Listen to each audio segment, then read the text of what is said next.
Well, it might be live. Who knows? These things get a little wonky at times, but let's see how it's going. Let me switch over to the dashboard so I can actually see what's going on. How's everyone doing tonight? We are back with Tool Talk Live. Yep, we're back. And we're live. I went live a little bit early. Just a little bonus round for those of you waiting around. I was ready. You were ready. Let's get started.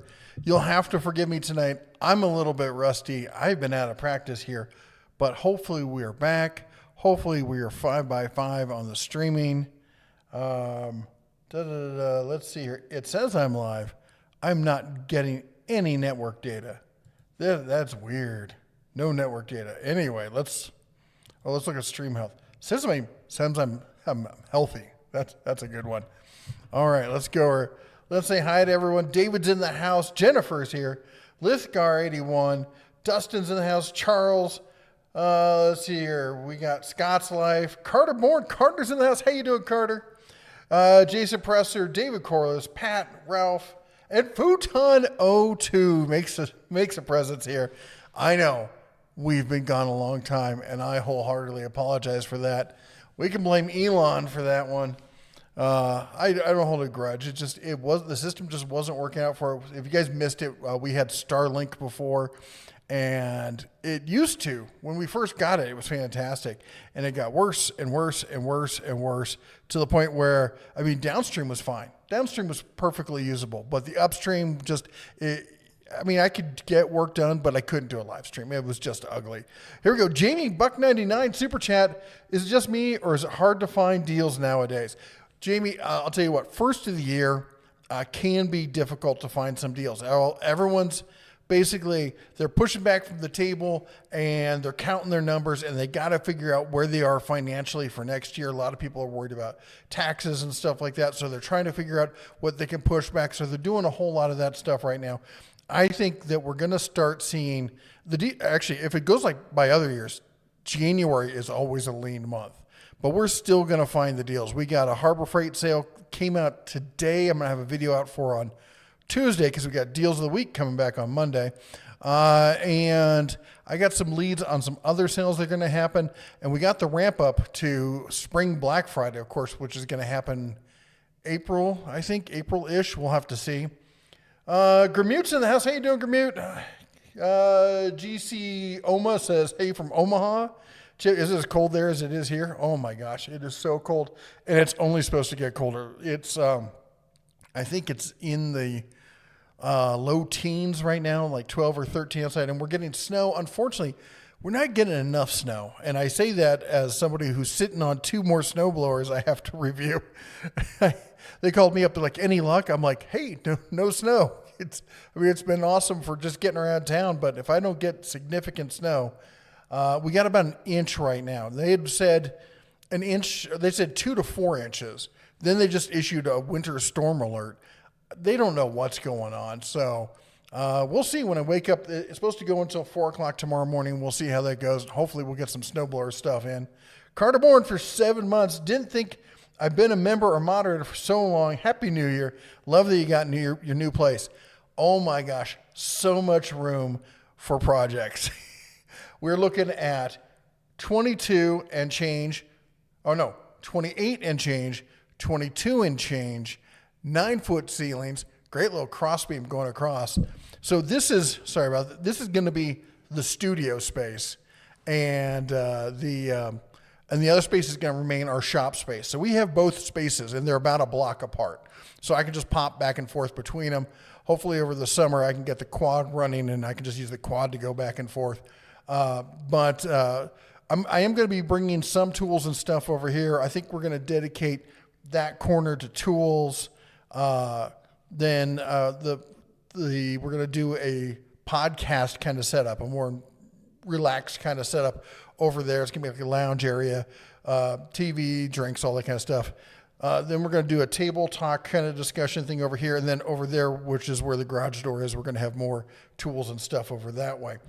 But anyway, back to the weather. It's been cold, and it's supposed to get colder. We're supposed to look at like, I think next Sunday, the expected high is -2. So Anyway, let's see what else is going on. YouTube. Oh, Fry Guy's here. Hey, Fry Guy. Die's in the house. YouTube says, just in case you forgot from last live stream, which was 3 months ago, remember to put at the Den of Tools before your comments. Thank you, sir, for reminding everybody. Yes, if you do that, like it says, it should say it above my head, it will pop up in my my feed with literally that big orange blurb, which lets me know that you're actually trying to talk to me rather than just chatting amongst yourselves. Scott's Life said, I've had negative comments on Starlink from others.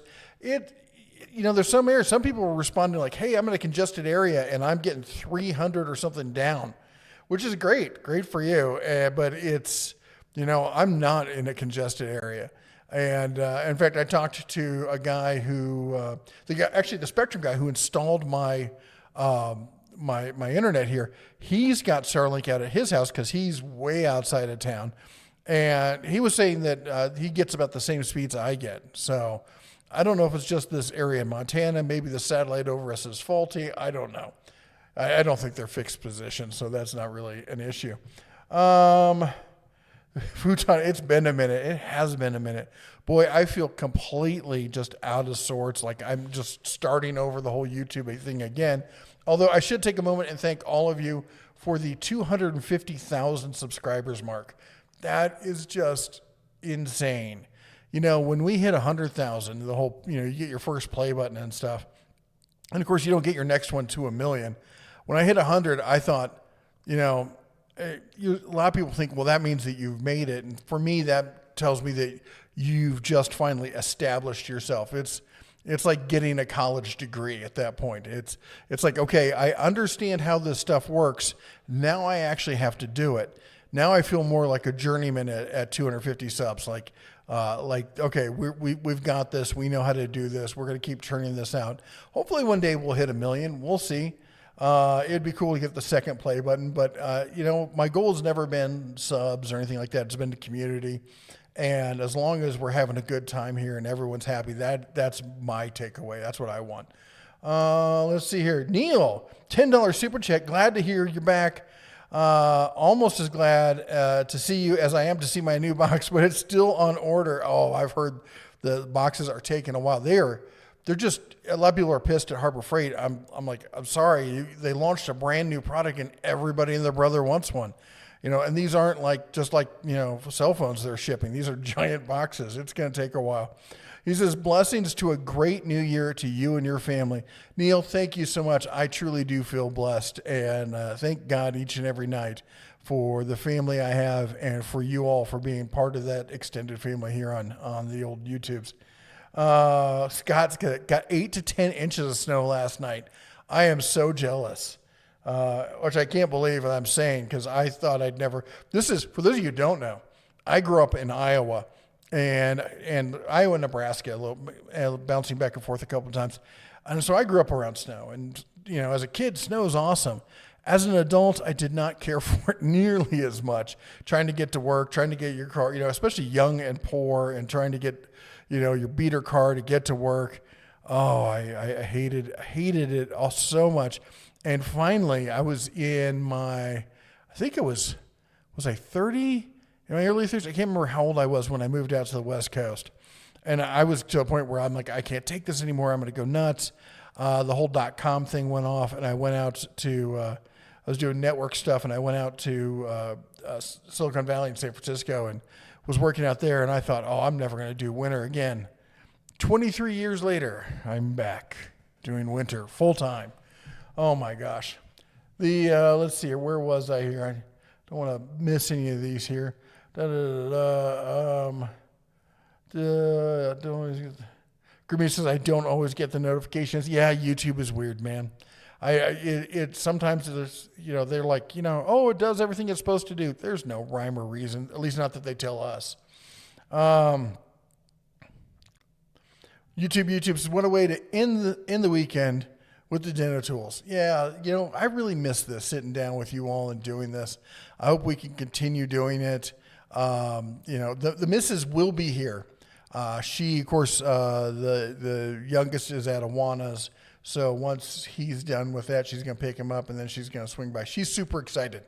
So she is going to be here. Futon says, congrats on the 250K. Thank you, sir. Jason says, right off the rip, I'm going to need to know when Hercules 12-inch dual bevel slider is going back to $299. I got gift cards. I'm guessing end of the month. Beginning of February. Well, at the very latest, President's Day sale, I think between that period, we're going to see that. Things are going to get, because here's what happens. Things get slow over January. Everyone kind of takes a break and they pull back and they run all their numbers. And this is all the companies, not just Harbor Freight. And then they're like, okay, we got to hit the year hard. So then they, right around, between end of January and President's Day sale, they do a big push. And then end of February, you're going to start seeing all the spring stuff. And that's when all the spring stuff's going to be launching. So, if you want to buy a snowblower, that's the time to buy it usually. Fry Guy says, good evening. Hubert says, where's the bear? The bear was, we had to release the bear. He's up in the Absaroka wilderness doing his own thing. He comes by to say hi every so often, but he doesn't really do the whole YouTube thing anymore. He's moved on from the whole content creator thing. Amelie says, member for 50 months. Wow. Sorry to be tardy to the party. Just got in from the barn. Finally started to organize my tools and my U.S. General boxes today. That's awesome. Always feel good getting organized. Now, here's the thing. Here's a question for you guys. My heater just kicked on. Let me know if it's too loud, and we can try and do something about it. So that's my big, if you saw my video on heaters I just put out, that's the 220-volt shop heater up in the corner. It's about 20 feet from me. So let me know if it's loud and bothersome, and we'll turn it down. Right now in the shop, and it's been off for a while, it is currently 71 degrees. So not too bad considering how cold it is outside. My other shop, I would be dead by now. Just an icicle. Let me see here. Let's see. Gin Con, what do you say? 29 supposed to get, 5 to 8 feet of snow. But got a little bit more, it sounds like. Cincinnati Kurt says, welcome back. Oh, this is a point where I'd normally be begging for chili from somebody from Cincinnati, but I'm doing we're back on the diet doing keto / carnivore, kind of a mix. I'll do carnivore for a few days, then I'll do keto for a few days, then carnivore for a few days, then keto for a few days. Let's see here. Any recommendations for an indoor wood heater, just in case? You know what? That's a good question. I don't have a specific brand, but the one thing, if you're looking for an SHTF kind of solution, I would say avoid the pellet stuff. Pellet heaters are fantastic, but if things go bad, you don't want to be there whittling little pellets for your pellet heater. David says, I got a Ryobi propane heater for Christmas. Is there a CO detector for garages, or will any type work? I bought one from, what is it? The company that does the fire extinguishers. It's not Safe Light, is it? It's, I can't remember what it is. But it's just a standard house one. And I put it in my shop, and I have it at the shop because that's where I have my propane here, and I have it pretty much right above me. So if it gets in the area where I'm at, if it gets bad, I'll know to hopefully get out in time. I might be buying an 09 Ranger that needs a rear diff. Oh my gosh, man. Ranger danger there. I love the Rangers. They're fantastic. Boy, and if you can get one at a good price, good on you. Every time I see one that isn't completely trashed, people are they're out of their mind with how much they want for it. I know used car prices are starting to come down and have come down in some areas. Up here, they're still high. They're not as high. They're not peak level, but they're not sane level either. Of course, what was that one woman? Oh my gosh, did any of you watch The Hill?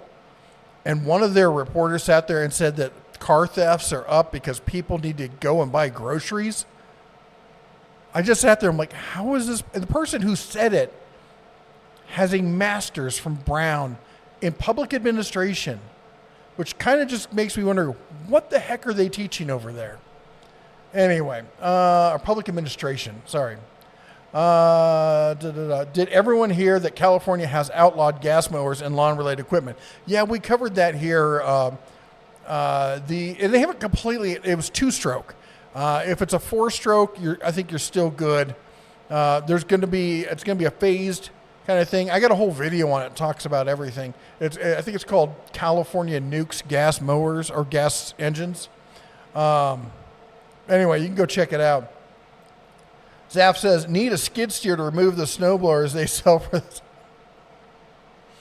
As my wife asked me what I want for my birthday every year, and I'm always like, a skid steer? Well, I say a Bobcat, but honestly, Bobcat's not quite as good as it used to be. Or at least as good as I used to think it was. Stray Catnip in the house. Hey, Jeff, nice to see you. Yappin picked 3 Cobalt Mini toolboxes yesterday and a Cobalt 28 wrench set for $14.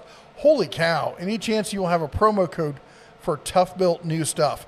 I am going to, trust me, as soon as they launch the second tier, right before that, I'm going to be on them. I am full in on the whole Tough Built stuff. I think what they're building is awesome.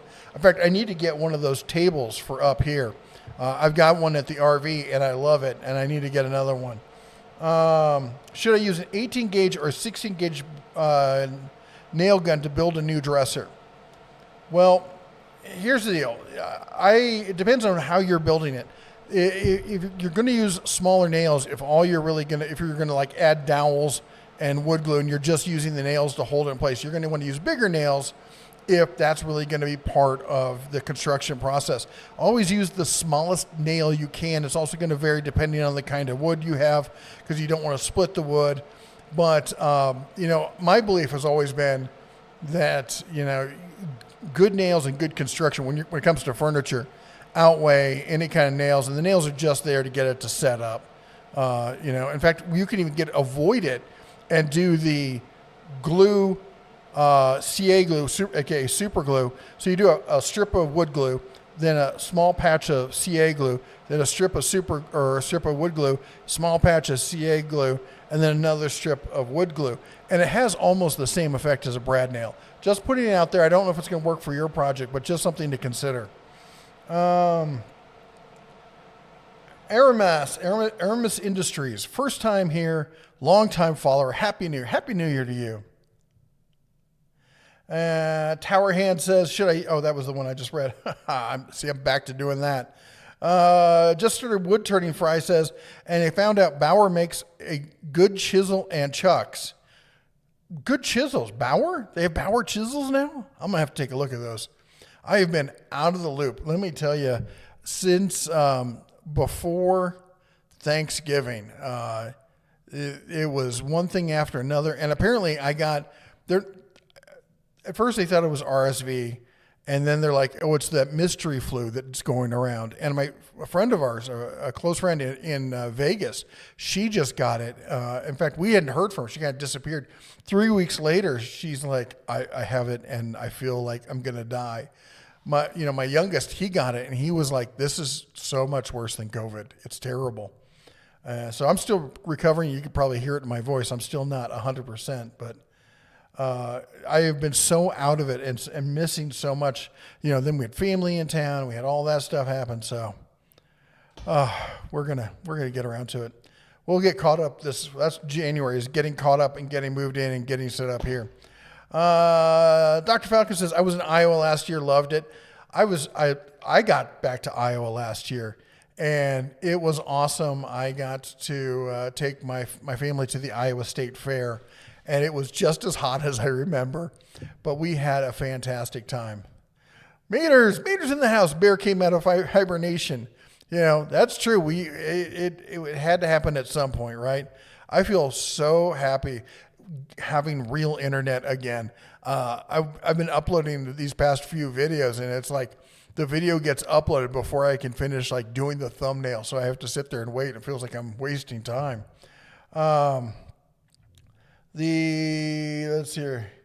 David says you can use normal CO2 in garage. And let's see here. Happy Deniversary. That's a nice one, D. Sonia says, Audi from Texas. Howdy, Audi.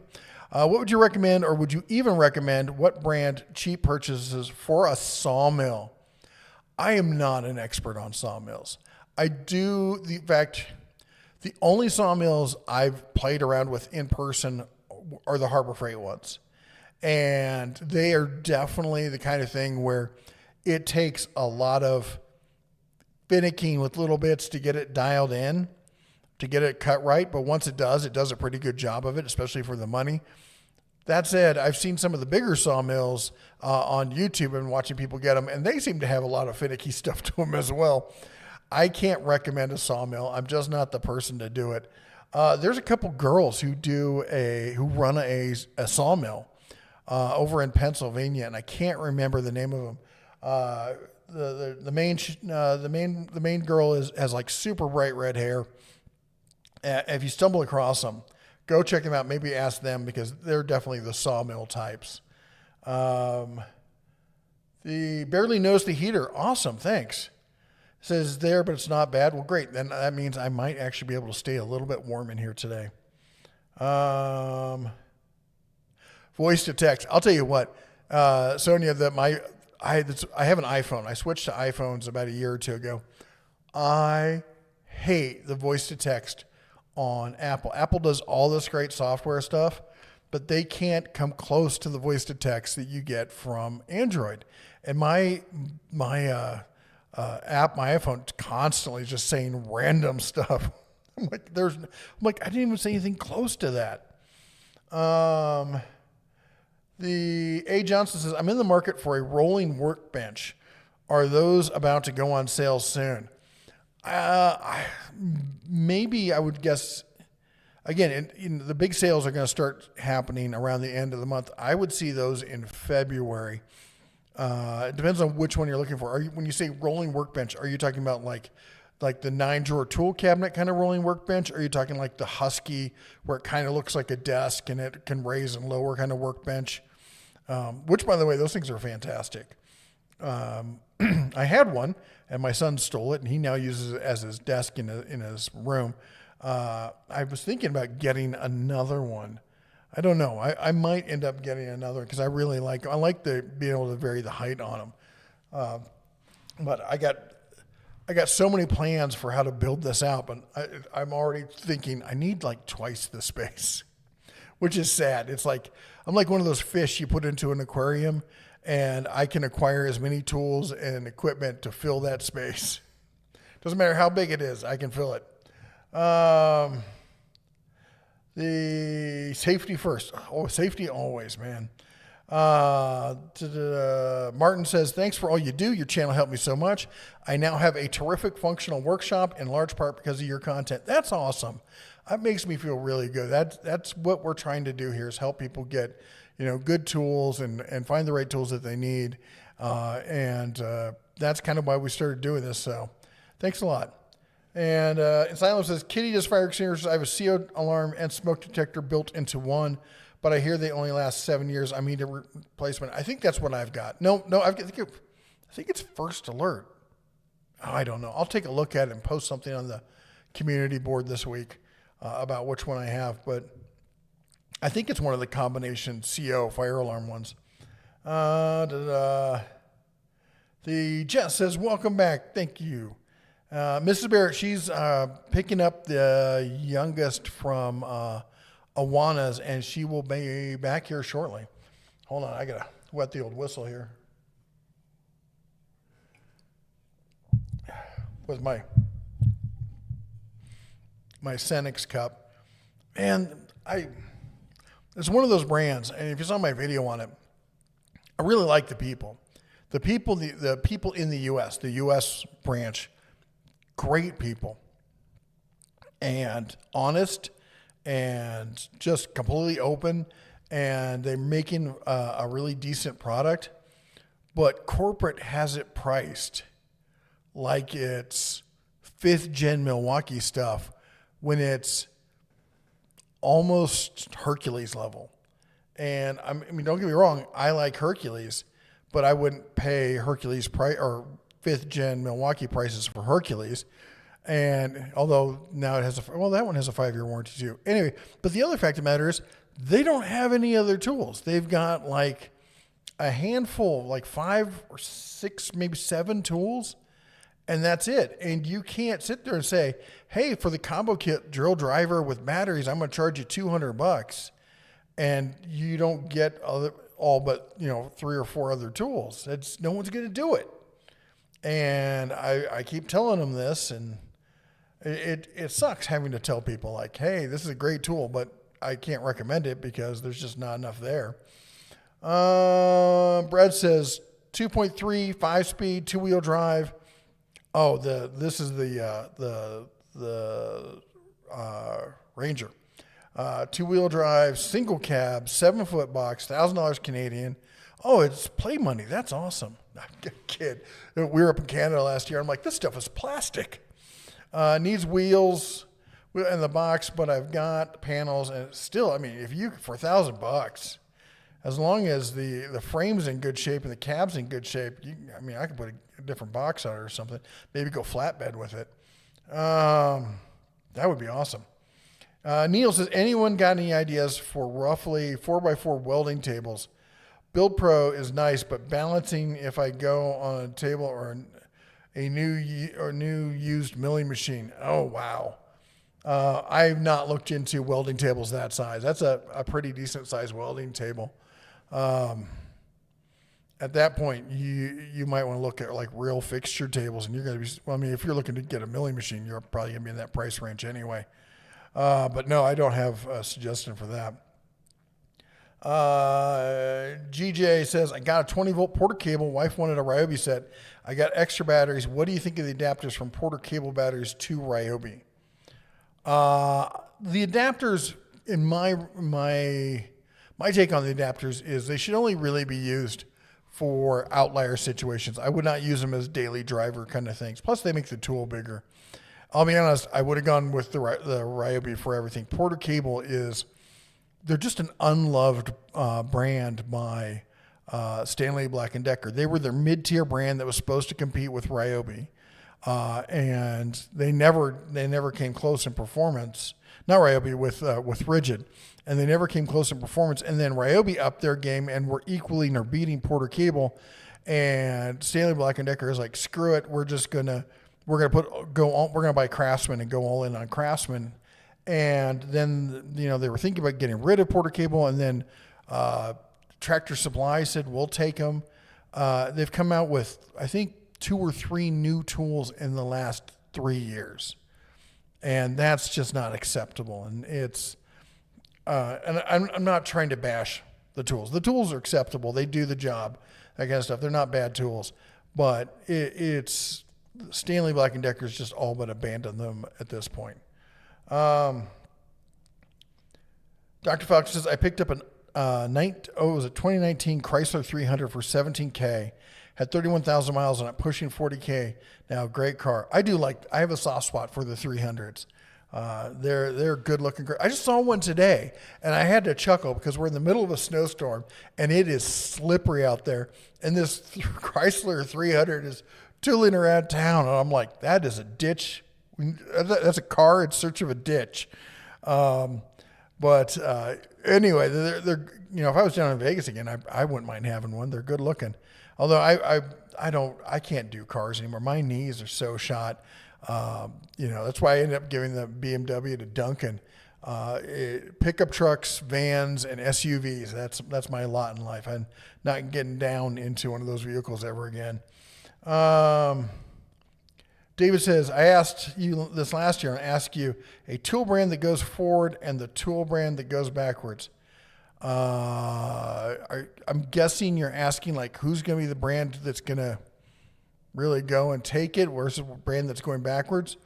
Well, I just talked about Porter Cable, which is a brand in it's a dead brand walking is what it is. It doesn't know it's dead.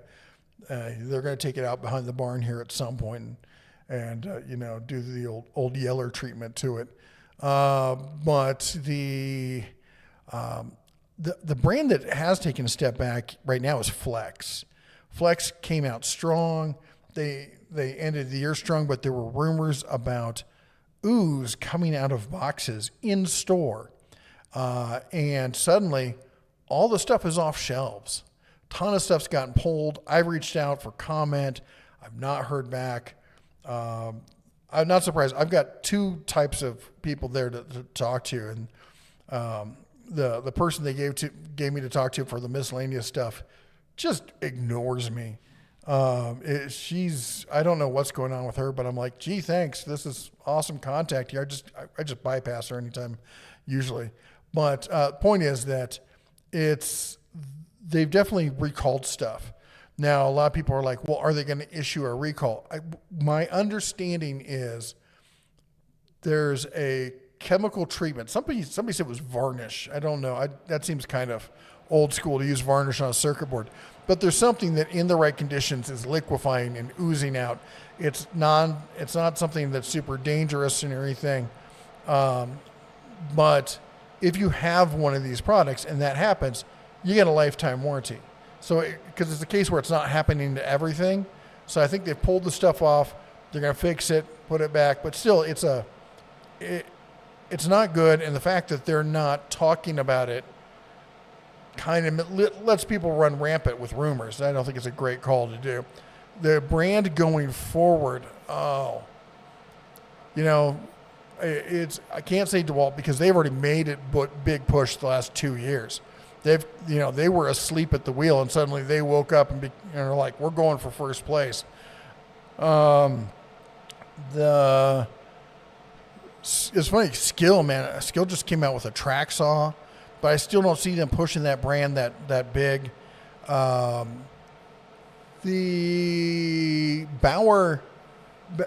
Harbor Freight's Bauer line is pretty much filled out for most of the stuff you can imagine.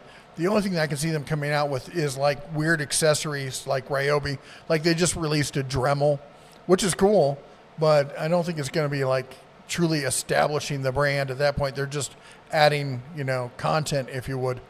Hercules, they could still push Hercules. Hercules still has room to grow and room to become something. Milwaukee's in the area where they got to play catch up, but I don't know. Metabo HPT is going away. That's another brand to watch out for because they could be disappearing here.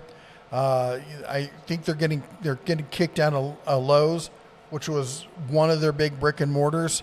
I think they're also at Menards. I could be wrong on that one. Bosch is somebody who's been dipping their toes because they're more of a corporate retail, big business kind of brand, but they've been pushing the past handful of years towards the consumer retail, but they really haven't grasped it. So anyway, hold on. The missus just messaged me about something. She's almost there, but you know what? You're not here yet. And she's late, and we're going to let her know how late she is. 6:26. She got in a conversation with the moms over there, I think. Anyway, who else? I'm trying to figure out who's going to be the breakout success this year. Makita's always just so soft-spoken. They just came out with a 40-volt stuff. It might be... I don't know. It's either going to be Hercules or Skill, I think, because they're the brands that have most room to grow and that have successful companies behind them. All right, where'd that go? I just had something here. Kevin says, $5 super chat. Thank you very much. Says, I'm in South Carolina for 2 to 3 months. You need a heater in my attached garage workshop, 400 square feet, kerosene or propane. Any thoughts? I'm not a big fan of kerosene. Propane for me is an easier fuel to deal with. And the heaters for propane just seem there more of them for 400 square feet, which isn't. I mean, it's a 20 by 20. It's your average garage size thing, or average 2-car garage, I should say. I've used propane in that situation. Maybe I have a bias towards propane, a little Hank Hill, going on there. But that's what my bet would be. Zaf says, I hear the Dodge is selling the old 2009 or some truck as the 2023 Dodge Classic. Apparently people are... She just knocked. You have a clicker. Hold on. I have to let her in. I'll be right back. This is what happens, folks. Hold on.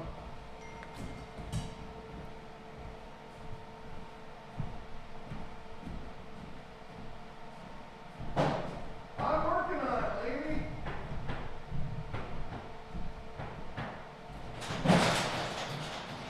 What was that?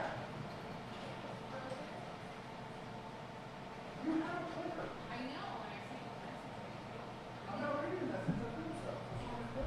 nothing's wrong with the clicker. I think Oh my gosh. Get in your seat. you're not the boss. I am the boss of you. Then all this is for me. It better not be. I'm back. Ish. Oh. Look who decided to show up. Whatever. They can't even see you right now. Or can they? They might potentially see me. Let me go to the other screen. Give me a second here while I get the camera set up, make sure it has both of us in frame. Minor details. All right. Can you scoot a little bit my way? Yeah. Okay. There's that. And then I got the camera app here. And we can zoom out a little bit. And then I can go your way. Look at that. Yeah. See the ears and everything. Yeah. All right. I haven't eaten in like 6 months, so I'm starving. They said they can hear the heater, but they said it's not terrible, Well, that's good. which is awesome.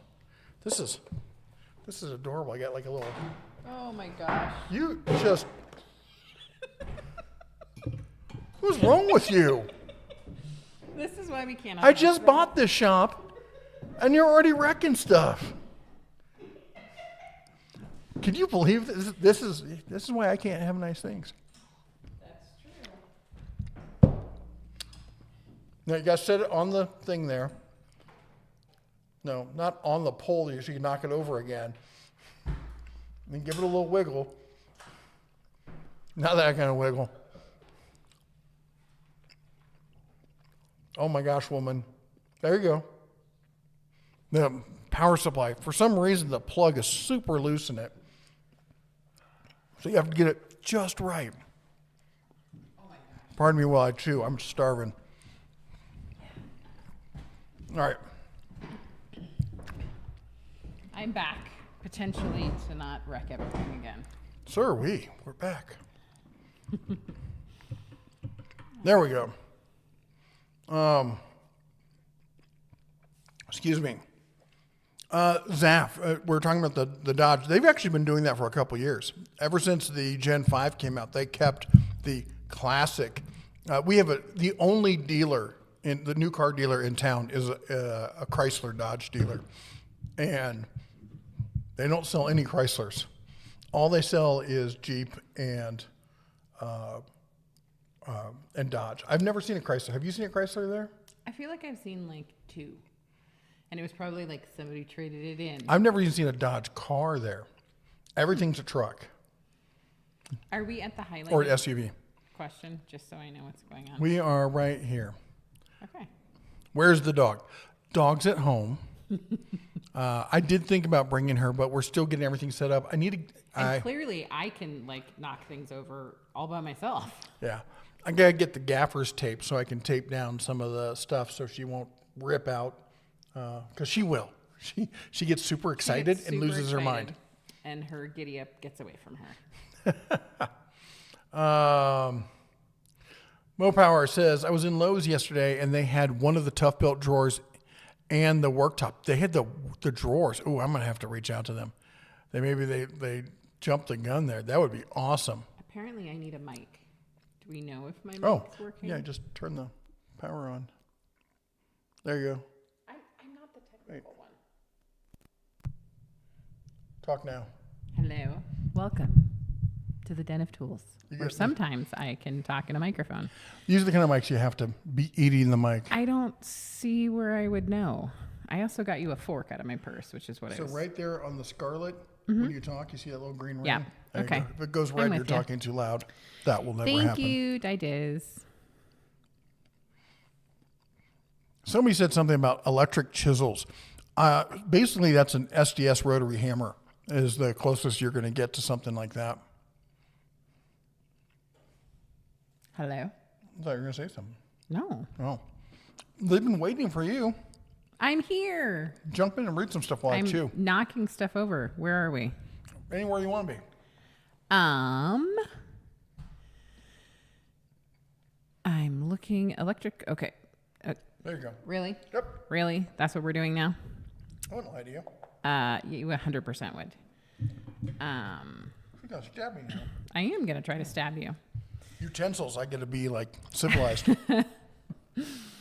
I'm trying to see something that maybe I can answer. Oh, Insulin says you can't wait to see what's on my head. I think you mean me.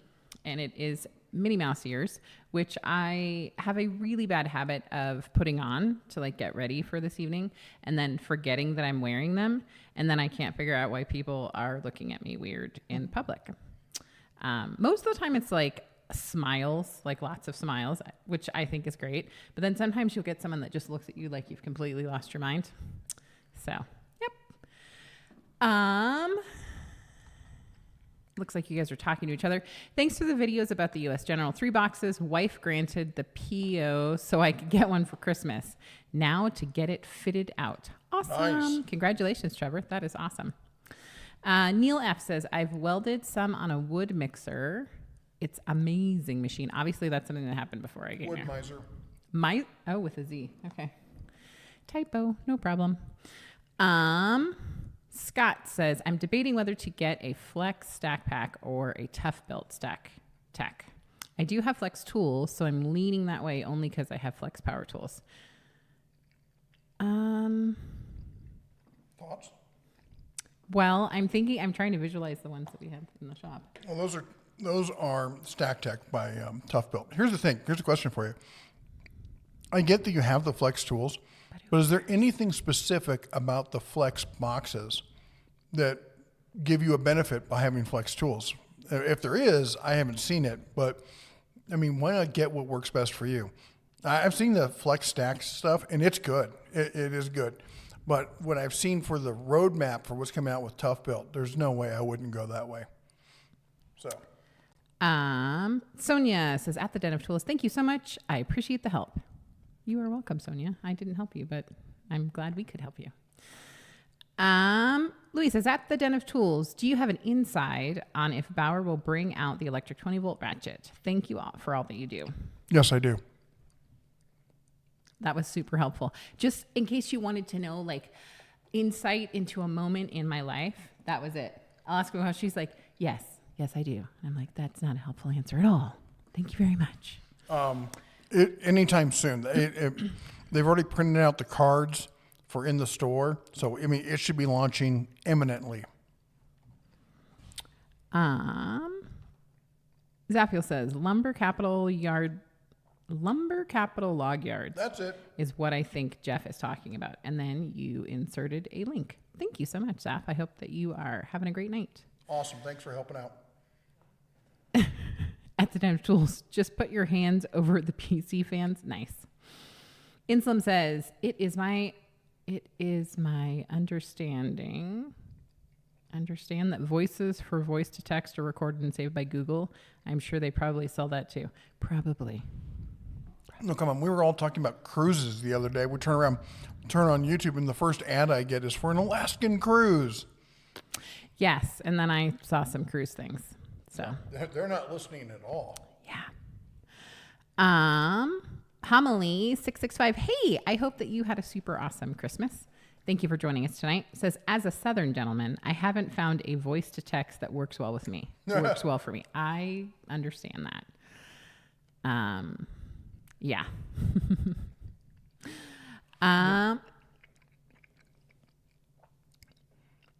It's a Southern thing. Has that video? Yes. If GPS was Southern, or if Alexa was Southern, those are Yes. fantastic. Isn't there one where there's like a doily on it? Yep. And yeah. Yes. That was what my brain thought of when you said that. Now you've made me lost my place. I'm gonna say I'm not Southern, but I have good friends who are, and I've lived in the South. Well, Kentucky, so that's South-ish. And so, I know what they're talking about. Gotta check it out. It's pretty funny. And anyone who has had the misfortune of receiving a text from me knows that I use talk to text all the time, and I do not proofread before I hit send. And Apple is terrible. Yes. And so I get a lot of things like, I don't think that means what you think that means, or I don't think that says what you were trying to say. No, I'm not coming on to you. Right. Fry Guy says, at the Den of Tools, are going to put questions up on the screen like before? Well, we can see them, but I don't remember. They should be able to see them on their side. Yeah. I can see it. Like we used to put the chat up there, but now YouTube does that automatically, so we don't do that anymore. Right.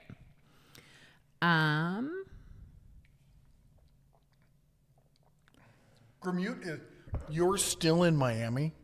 That's insane. Where do you see? Oh my gosh. Right in the middle of the page. We have to go visit.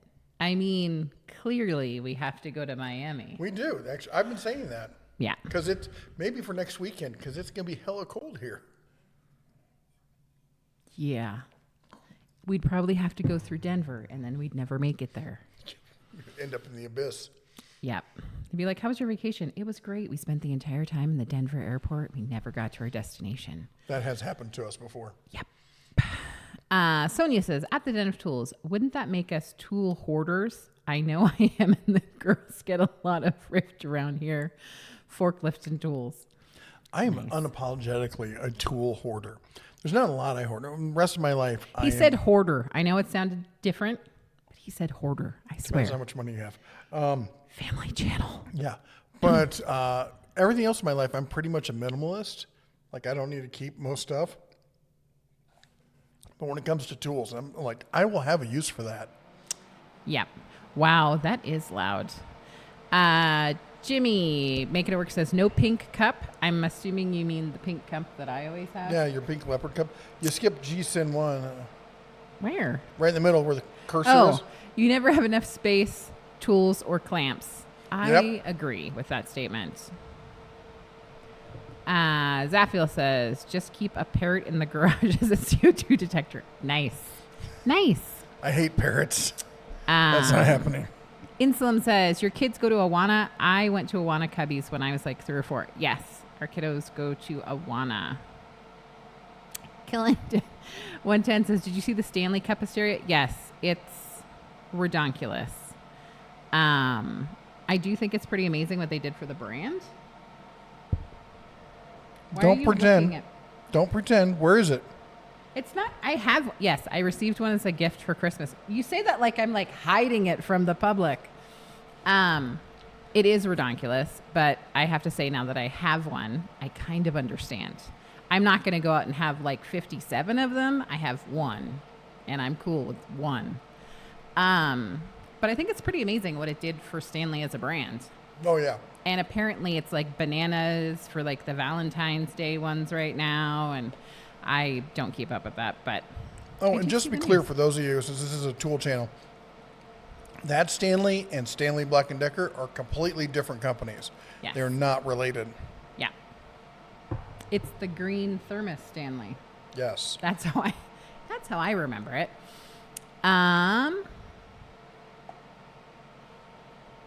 Neil says, thank God it's not a Stanley Cup. I'm over that trend already. Nice. Mater's Workshop says, at Den of Tools, I'm surprised you didn't put a Braun LED light in your hutch. It was a challenge. Somebody said, hey, try these things. Why spend $100?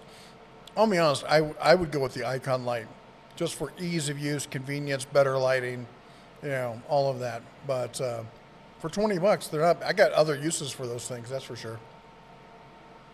I know that you think I'm amazing, but I can't read them if you don't Oh my gosh. scroll. At the Den of Tools, this is Miguel, says, did you see that Bauer has a cordless bandsaw on their coming soon section? I'm excited for that. I did not. As I Steve, said, I've been out of touch for about a month. Steve says, do you think Bauer will come out with a benchtop joiner? No. I know they will. I've seen it. Nice.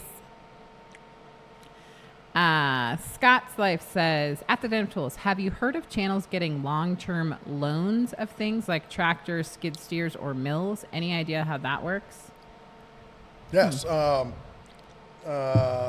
What's his name? Dirt Monkey. That channel. I know that he's gotten stuff like that.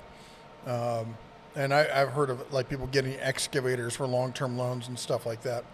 But you got to be a pretty big channel or be very, very topic specific.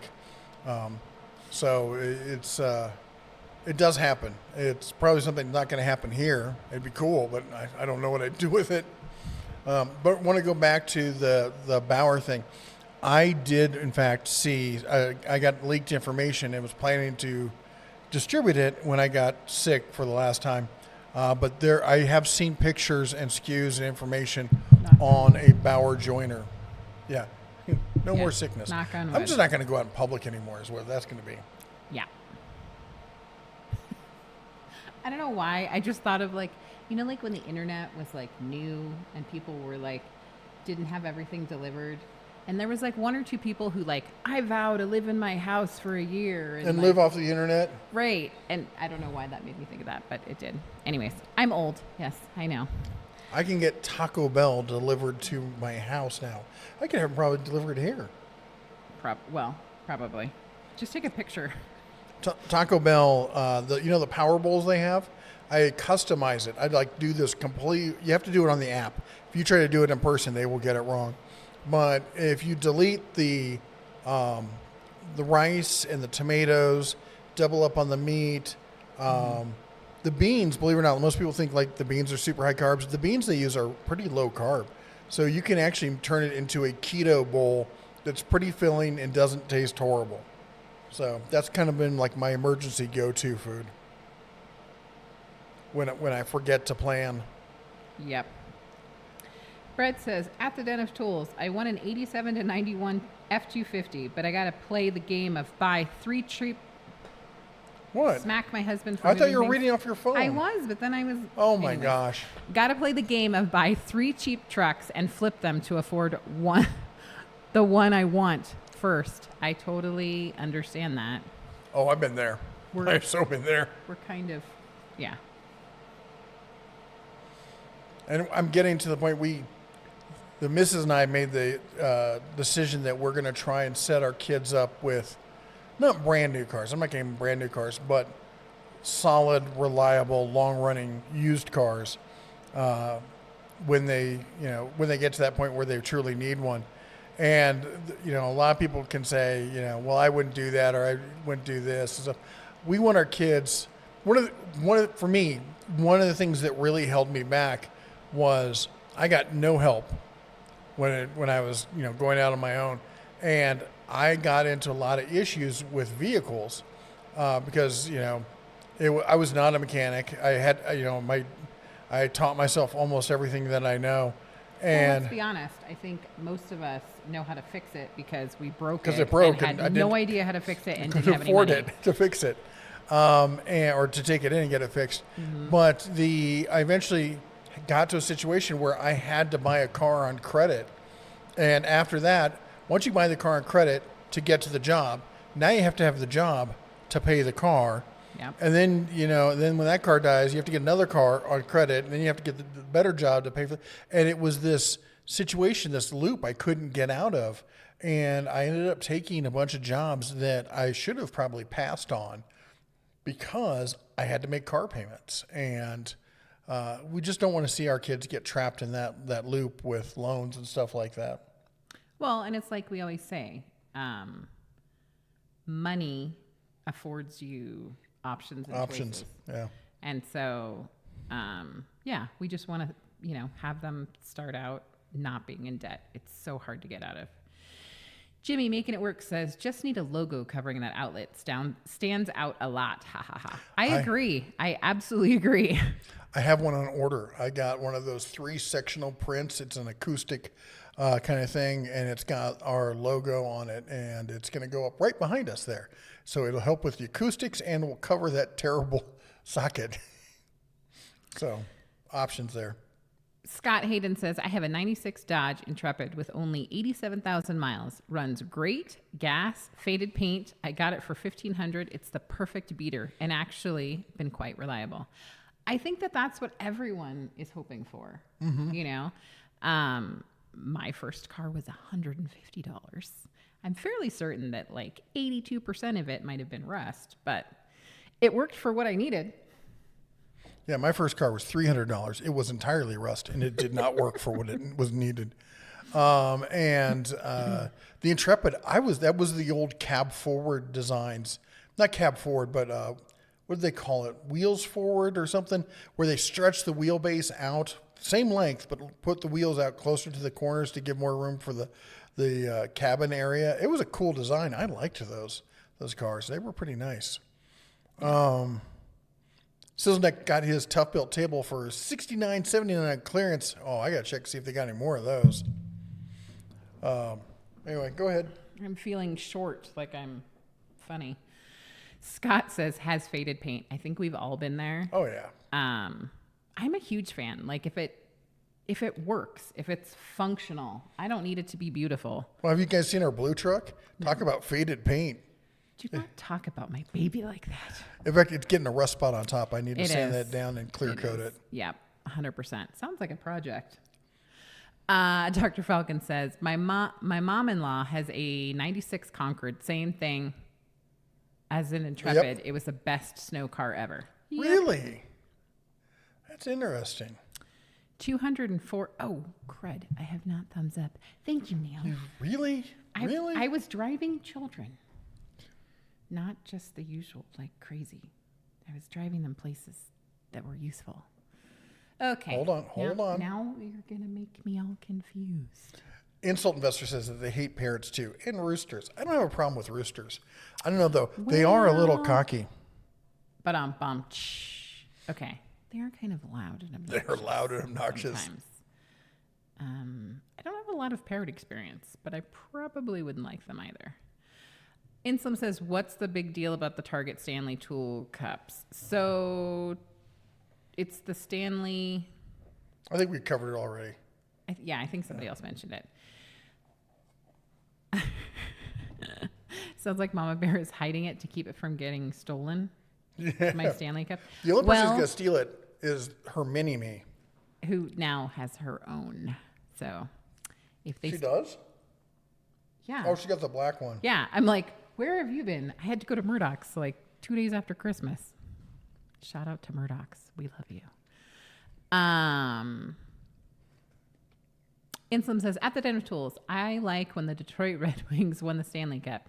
Now that is the Stanley Cup worth making a big deal about. I like that one. I'm like, what are you pointing at? I'll take one of those Stanley Cups. Yes. Actually, Griff has been obsessed with watching videos in which the Stanley Cup is involved. He's been playing pickup games down at the local ice rink. Oh, yes. And the lake's frozen over. He wants to get out on the lake. Yeah. What do you call that thing? It wasn't like... A lake?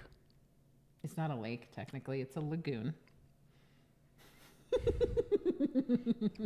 No, I was talking about the ice fishing. Ice hut? Tent? But it was like a tent. It wasn't like... It wasn't like an RV thing. Stop making me... Most people don't have the RV stuff. Well, those are cool. We don't have one. We don't have one. We just like to look at them. Anyways. The Stanley Cup thing is the worst hipster takeover since Carhartt. Homily 665. I love it. Except for the fact that Stanley did that to themselves. They were desperate for finding ways to grow, and it was a created influencer movement. It was the Carhartt thing kind of happened naturally. It was organic. I remember how that happened differently, but okay. Anyways, John says, hello from behind enemy lines in San Jose. California The chair is against the wall. The chair is against the wall. Blink if you need help. I don't know what that means. Landon says, if you can bring yourself to spend $20 on an Ozark Trail cup, you could cricket a Stanley logo. Nice to put on it. I'm not buying any type of cup, but hey, maybe if you need to keep up appearances. I don't need to keep up appearances for anybody. I will say I was like totally against the Stanley cups. Like I thought it was ridiculous, and I purchased, what do you call them? Imposters? Whatever. Yep. Knockoffs. I was trying to find a bougier word. But when I got one for Christmas, Faux. There's another word. But when I got one for Christmas, I was like, I kind of really like this. The quality is different. And Ozark Trail, are those the ones that are at Harbor Freight? Walmart. Oh, Walmart. What's Okay. a Walmart What's brand? the one that's at Harbor Freight? Harbor Freight? Harbor Freight. Okay. I don't think it has a brand on it. Okay. Because I have to say, For a thought tumbler, yeah, for a it basic was tumbler, like- they're pretty good. it was pretty good. This one, the lid on this is, I think it's Grizzly something, or Okay. can you read it? Polar bear. We're both getting older. Oh my gosh. Polar. Okay, I swear that says polar camel. It does. It's got a camel on it. Does not, does it? Does. It says polar camel, and there's a camel on there. That's stupid. Anyway, the lid on it is terrible to get off. And I don't like this kind of design down here. But Cynic, all my cups are like, they're merch, from the different brands and stuff. Or a gift from a child, one of our children. The cups that I have? Uh-huh. Which one was a gift? Like, didn't we get you like the green one? And don't you have one No, from the green one is from the the I like that this is the RV hill people. he's going to die on. green one's from the RV The big people. green Lippert. one? Yeah, it's from Lippert. Okay. And- I thought you meant the people that we got our RV No, from. I'm like, I've got one from. We were just talking about them, the people who make the Stack Tech, and then I've got one from Cynics. I've got one. The Lippert one was my favorite for the longest time, and then we went to Buc-ee's, and they had a big one with the Buc-ee beaver on it. And I got that. That's my favorite one, and honestly, I would like it more if it had a handle. the next time we go to Buc-ee's, I guess I know what I'm getting. Yeah. Oh, and we were just told recently that they're opening a Buc-ee's near Branson. I know, which immediately we were like, we must go back. No, we weren't. Someone was. Who told me about it? I told you because I care. Yeah. Oh, okay. But I'm not like, hey, I have to You're drive not enabling at all. 2 days to go to, go to Buc-ee's. Yeah. Although I am still jonesing for that triple meat sandwich. I think it's like got brisket and ham. It was awesome. They it was also an awesome yell sandwich. something when the rolls come out. If Fresh brisket or something like that. They yell something. But I Brisket thought it on the was- table, or I don't know. There was something else that I liked there. Honestly, like everything is there. We could just move there and forward our mail there and be totally fine. From super snowy New Hampshire, nice to see you both. Oh, thank you, Jennifer. Good to see you too. It's I hear you guys are getting hit with some real snow. We're getting dusted basically. Do not anger the snow gods. Bring it. I dare you. I double dare you. Because I need to, because I got snowblower reviews to do. I know. Like, yeah. Zaf is getting his kids Toyota Corollas. The Toyota Corolla is the one that screwed me over. That was the first car I was forced to buy on credit. I was 18, and I've had, up until recently, I had all my cars were. Well, that's not true. That car was financed, and then I got away from that one. And then I had a Jeep, and it was financed, and that thing was, it was fun to drive, but I trashed that going off road, and I ruined that one. Then after that, I was buying $500 cars. But my bet was if I could buy, like my favorite one was I bought an Audi 5000. It had more ashtrays than it had seats, and it was a fabulous car, but it was. A mechanic special. And I'm like, I can keep this thing running. It had an inline 5-cylinder. and I loved driving that thing. And then the brakes went out, like completely. Luckily I was only doing like 25 miles an hour, but I rolled into a field, and I was like, and I didn't have the money at the time to fix it. But my bet was if I bought a $500 car and it lasted a year and I didn't do anything to it, then I won the bet. It was a bet with myself, and I usually won it, but I eventually got to the point where my jobs were getting better and better, and I needed to have reliable work. And that's how I got back into the whole. Actually, I think it was after that one. That car died. I didn't have any money to fix it. I didn't have money to replace it. And I found this used car place that loaned me the money. It was one of those on the corner kind of places. They loaned me the money for the down payment. And so they're like, okay, they're going to call you for the financing. And they're going to ask you, like, hey, where did you get this money? And just tell them you've been saving this money up and it's your money and no one helped you out. Nobody. And sure enough, the next day, somebody called me and asked me, like, we need to know where you got this money. And I'm like, what money? They're like, for the down payment. And I almost said, like, just because, I'm honest and knee-jerk reaction, I almost said that the guy loaned it to me. And I'm like, I had it. I've been saving up. I was going to fix up my old car, but now I'm going to buy a new one. And they're like, okay, but they didn't loan it to you or anything. No. You're like, who's listening? Yeah. It was a fun car. It was a Isuzu Impulse with the Lotus suspension. It was a small car, but it was so much fun to drive. That's a car I miss. But I drove that one into the ground. Mater's Workshop, just so you know, says by the time you read this, it will be past top of the hour. It's 1 minute to spare. I know we're still a little behind, but. Where were we? Listen to Scotty Kilmer and get a Toyota. I had a Toyota. I actually sold Toyotas for 3 months.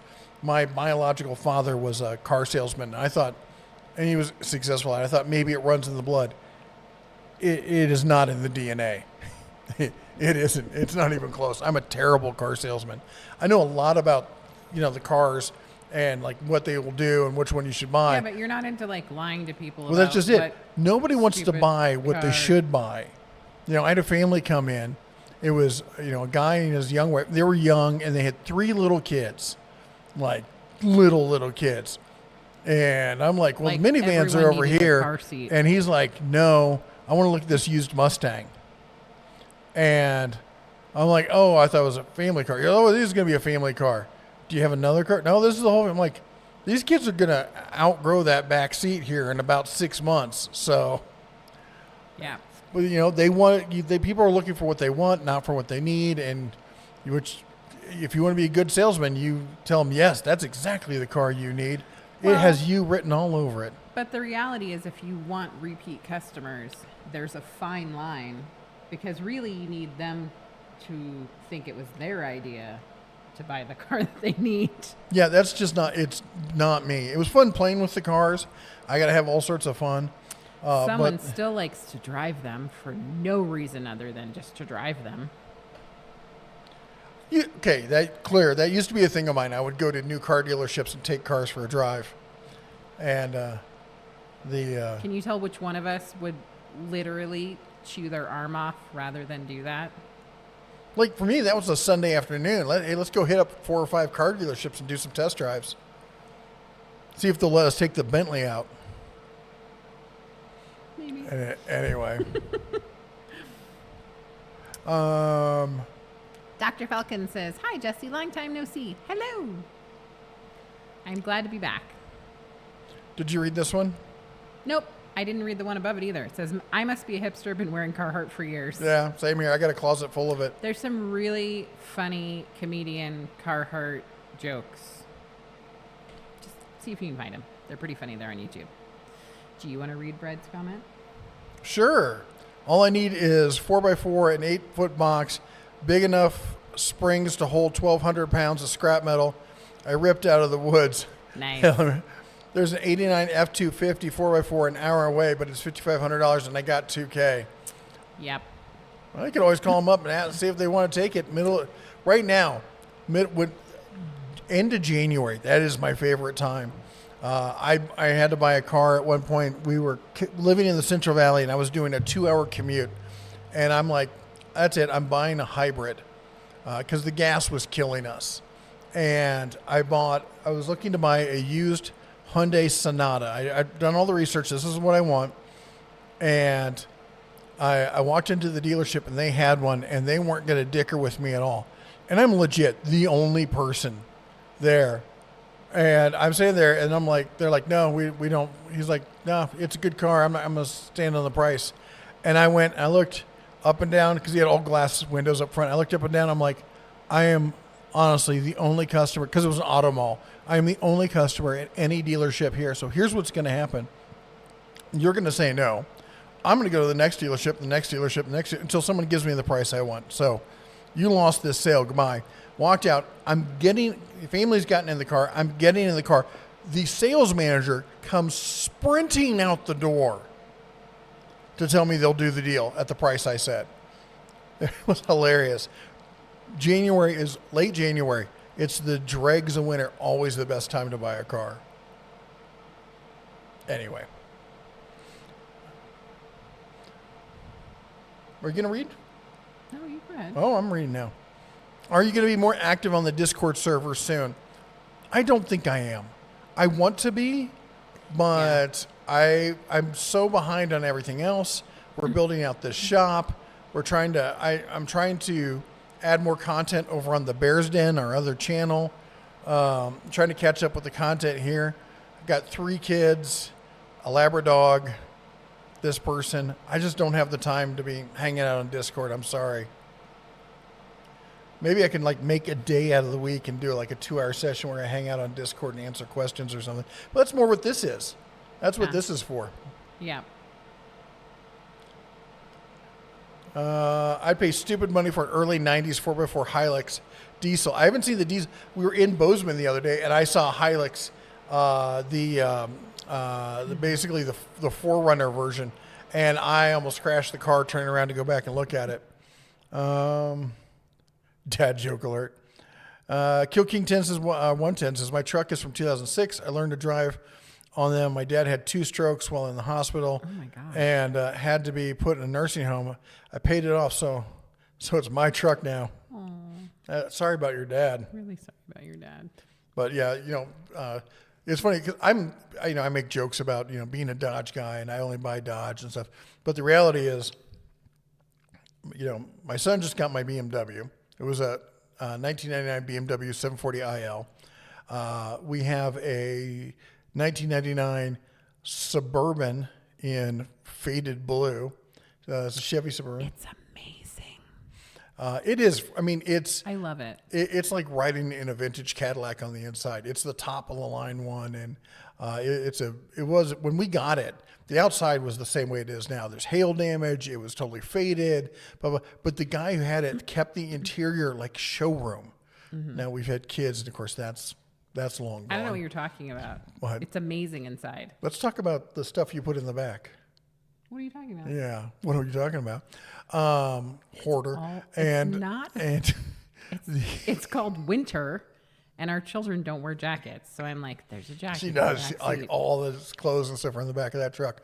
And then we got her a 2009 Ford Expedition. What is it? Is it the XL or something? It's the one. Canadian one. It's a Max. Yeah. It's a Canadian version of I think it's called the XL I or just something. think my car is an accent. She requires suburban length vehicles. So she's got a Suburban and a 10-year newer Ford Suburban. I need to be able to fit an entire hockey team in there. Just in case. You never know. And then I've got my truck, the 2014 Ram 3500. There's a guy across the street who's it's got to be an early 2000s in it, because I think it's got the Magnum engine. It's a gasser, and it's got the door and a half. And it's a 4x4 single cabs with the, I guess technically that was the quad cab back then. And it's got the short bed 4x4 in it. It's in white, the appropriate color. I love that truck. I'm gonna buy it from him. He has a problem. He likes all of the vehicles. I need the checkbook. Guess who doesn't like the vehicles to be white? Guess what color the truck was I bought her? Just guess. I'm sure you can't guess. White. Anyways. But honestly, like, I was literally just sitting here thinking, like, if you have more than one kid and they have friends, like, I cannot tell you how many times, hi, Mom, can you take me and like 6 of my friends to the dance or to ice skating or to the grocery store? It's true. Or when we had people in town. Yeah. We had people in town and we still had the truck completely packed. Yep. And people in my truck. Yep. So we just need a lot of space. And then don't even get me started when the zombies come. Well, that's why I got that bumper on my truck. Nice. That's the one thing. The blue truck, the Suburban's has a decent bumper. My truck has got the year-proof bumper. I've tested it twice. And what? Is that a weather alert that just popped up? Sorry. I'm easily distracted.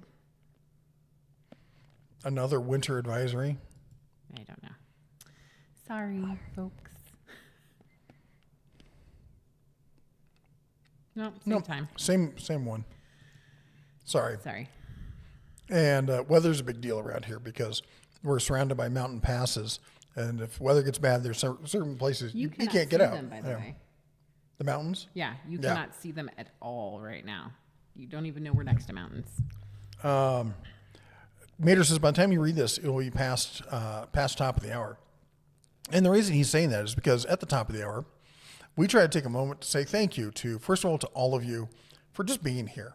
And we really appreciate all of you. And we feel blessed to be here and blessed to 250,000 subscribers. Yeah. That blows me away. That's insane. 250,000 people have subscribed to this channel. Yep. We just passed 70 million total views. It's what was it? It's like the size of France or something like that. Anyway, that's incredible. And we thank each and every one of you. Then also we want to thank the members, and that's everyone with the bear behind their name. We got Homily here, Terry Reed's here, Mater, Futon 02, and others, too many to list. And they subscribe through the YouTube, subscription thing and support the channel each and every month. And you all are fantastic. For those of you wondering, the color of the bear determines how long you've been, and the max is red. So these are all master level, bears there, members of the channel, supporting us a long time. And we're thrilled to have you guys and gals. And we're thrilled to be back. And then also we have to thank our mods who jump in and do like YouTube, reminding people to use @TheNanoTool so we don't miss their comments. Mater reminding me to do shout outs. That's everyone with the cobalt blue wrench behind their name. And the mods are the unsung heroes of the chats, the live streams, because they do a good job of answering questions I forget about or I can't get to, or reminding me things I forget about, and just keeping us on track. So thank you to each and every one of you. Also, I just want to say this. A lot of the mods also have, or the members, if you have a channel and you're trying to grow on YouTube, and we've been doing this a long time, trying to help smaller channels grow and whatnot. And some of those channels have become, big channels. So put a link to your channel down there. And so if you're here watching this, I'm going to ask 2 things from you. A, hit the like button. Actually, I'm going to ask 3 things. Hit the like button. Because that helps feed the algorithm and lets the algorithm know that people actually like to watch this. So we really appreciate it if you could do that. Apparently, it's low carb and trans fat free now. We had to go with a new supplier for our like buttons, but we fixed that. And also that if you want to sub, we're not going to hear beg for it, but it'd be nice. We could maybe hit 1 million here at some point and get a gold thing to go with. I was trying to figure out what the next is. Is it 1 million? Gold. 1 million. Wow. It's going to be a while. So yeah, it's going to be a while, but we super appreciate our community. Yeah. And each and every one of you are so valued, and you guys all bring your own thoughts and ideas and senses of humor. Yep. But the other thing I asked you to do is go check out one of the channels from one of the mods. Yep. Or find another small channel on, tools or whatnot on YouTube and check them out. There's a lot of great content out there. A lot of people struggling to find their place on the YouTubes, but there's good stuff out there. Go check it out. Go ahead. Scott's Life joined. Welcome. Thank you. Thank you. And Hiram Bifton with a $20 super chat. Hiram says, hey, you know what, Red Bear? Maybe, just maybe, I could make a cut off union splice in my upper radiator hose in the 5.4 Triton. Just blink my Amana. Just be like my Amana. Maybe that will allow me to clean my cooling system. Oh, wow. I need my glasses. Where are your glasses? They're not in my purse. I know. I have I don't even have a single set of glasses, not my usual double. Sorry. Hiram Bifton, thank you so much for the super chat, and I am so glad to see you tonight. Neil's taken off. Probably missed him already. He's got to run. Thank you. Thank you. What time is the stream going to end? 8-ish, probably? Yeah. I know Di Diz was saying that your voice is going. She was worried about you. Yeah, I've got a lozenge in right now because of it. Let's see, where was I? Oh my gosh, further up. Read that one. Yep. Read that one. People can say whatever they want about Carhartt, but the shirts are the best. Unfortunately, I'm built like a 2x4, so even the men's small looks huge on me. Let's see here. Pay no attention to my soda. Carl says, from a 2-tool brushless power tool combo kit with soft case. Excuse me. Sorry, go ahead. 2 batteries included, charger at Lowe's, and they're trying to get rid of them. Polar camel with the camel. That's cute. Alpha M777, fresh brisket on the board. I'm going to your house. No, that's what they say at Buc-ee's. Oh, sorry. That was really loud for everyone. Sorry. Yes, you are so smart. That is what they say. Sounds like a pack of cigs. Oh, that's me. Definitely going to start smoking. Oh, my God. My lungs. I'm doing everything I can to get my lungs back up to shape. So no smoking. I didn't even do my Christmas stogie there. I passed on that. That was terrible. Anyway, the eclectic handyman. That's one of my favorite words, eclectic. Mm-hmm. There was an old joke that says, if your house is on wheels, you're a redneck. But if your house floats, you're eclectic. Good Sunday evening to you. Hope you all don't have too much snow this year up your way. Don't say that. I got reviews to do. Still disgusting. And it's warm too, isn't it? I know. Must be thirsty. Jimmy says, love my Milwaukee cup. The Ozark Trail cups and Harbor Freight likely come from the same factory. Kill King says, I would not be surprised. Mike says, I've seen advertisements from Temu about getting some ratcheting flare nut line wrench sets. Have you seen them? Would you try to avoid them from Temu or just Temu altogether? So Temu reached out to me and said, hey, can we send you some stuff? And they gave me $100 credit to buy stuff. And I tried to buy everything oh my God, the stuff is just junk. It's like, it may be a step above Wish. If you're not going to use them all the time and they're just going to be like a sometimes tool, and they're usually cheap enough that maybe you can take maybe risk it for the biscuit there, but otherwise. Definitely don't get like eye protection from there. No. Or like, that's my 2 cents. Extension cords. Yeah. Anything that might kill you. Yeah. But if you're getting like, something really cheap, like a clothing item. Yeah, our daughter's been buying stuff from there because it's within her budget. So. Yep. And then I've seen some really cool stuff, but it's always very hit or miss.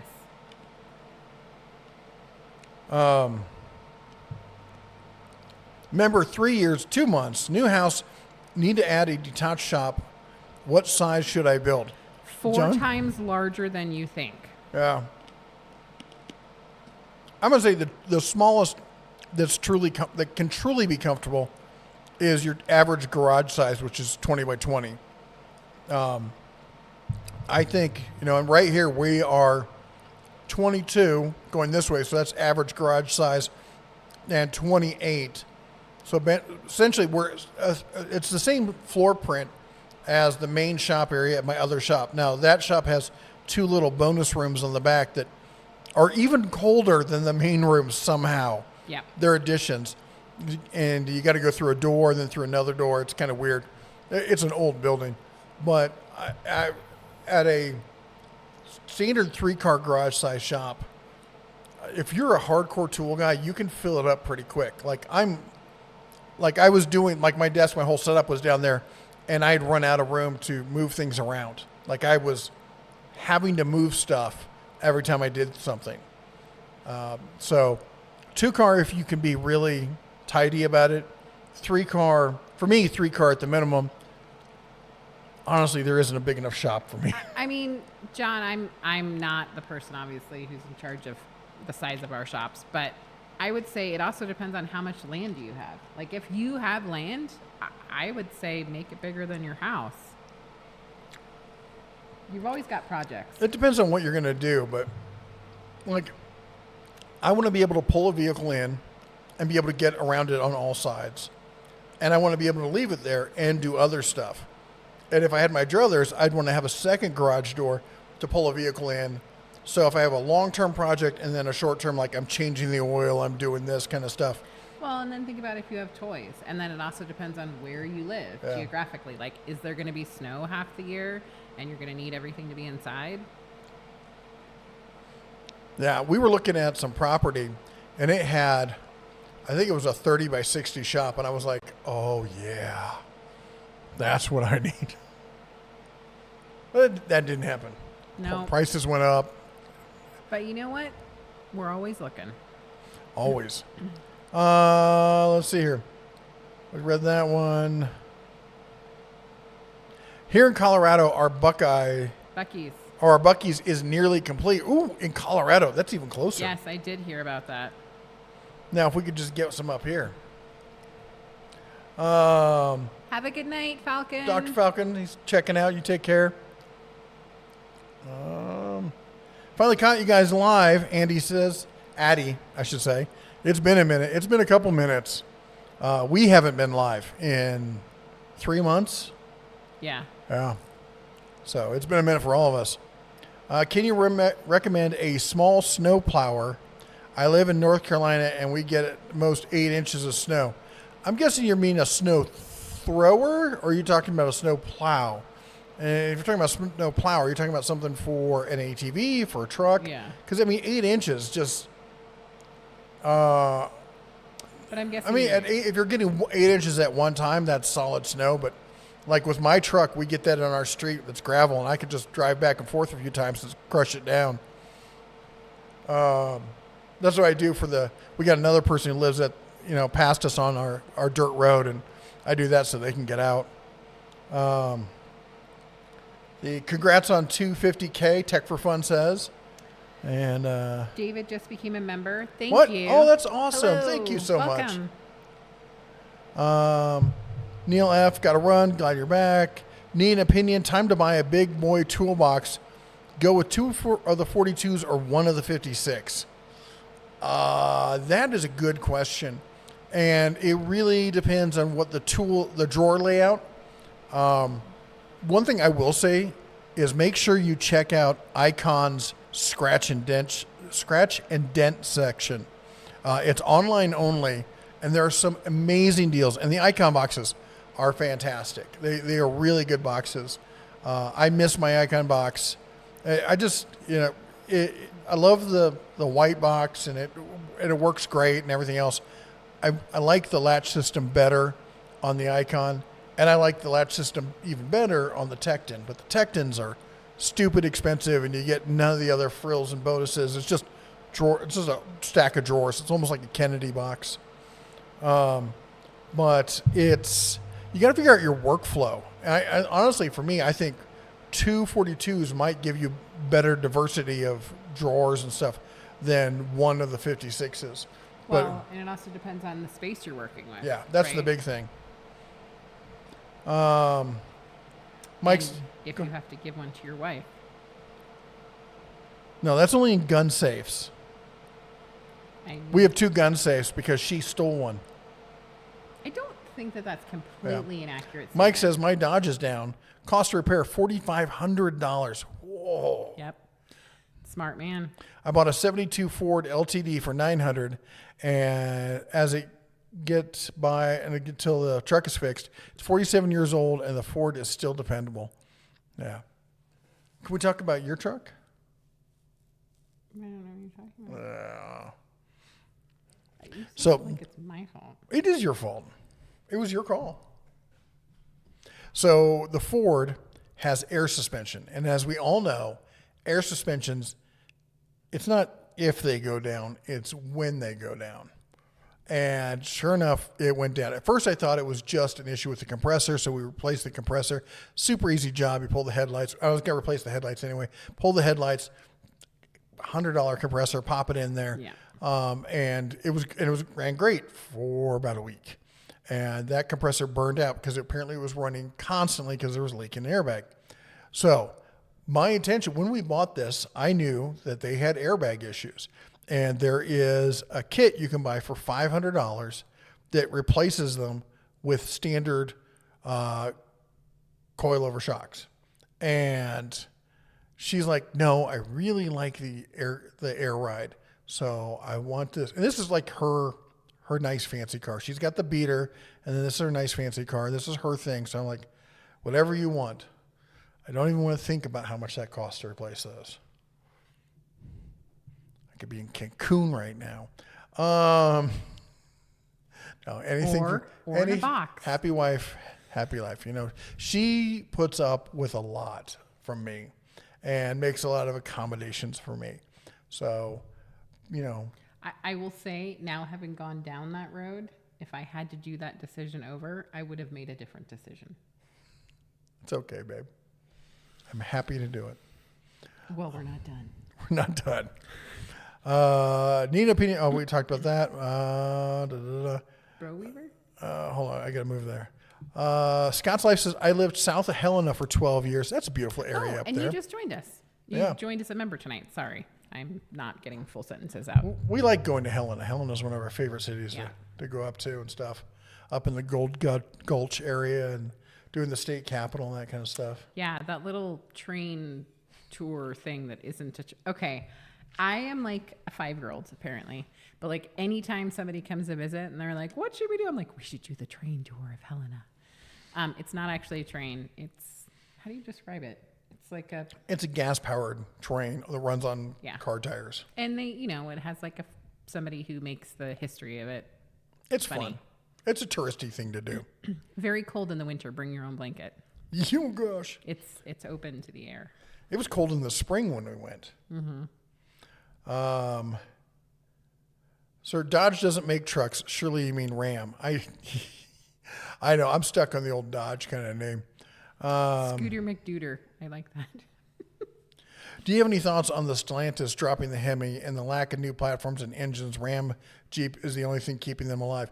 Ram and Jeep is the only thing keeping them alive. They've dropped the one she used to have, the little Ram, the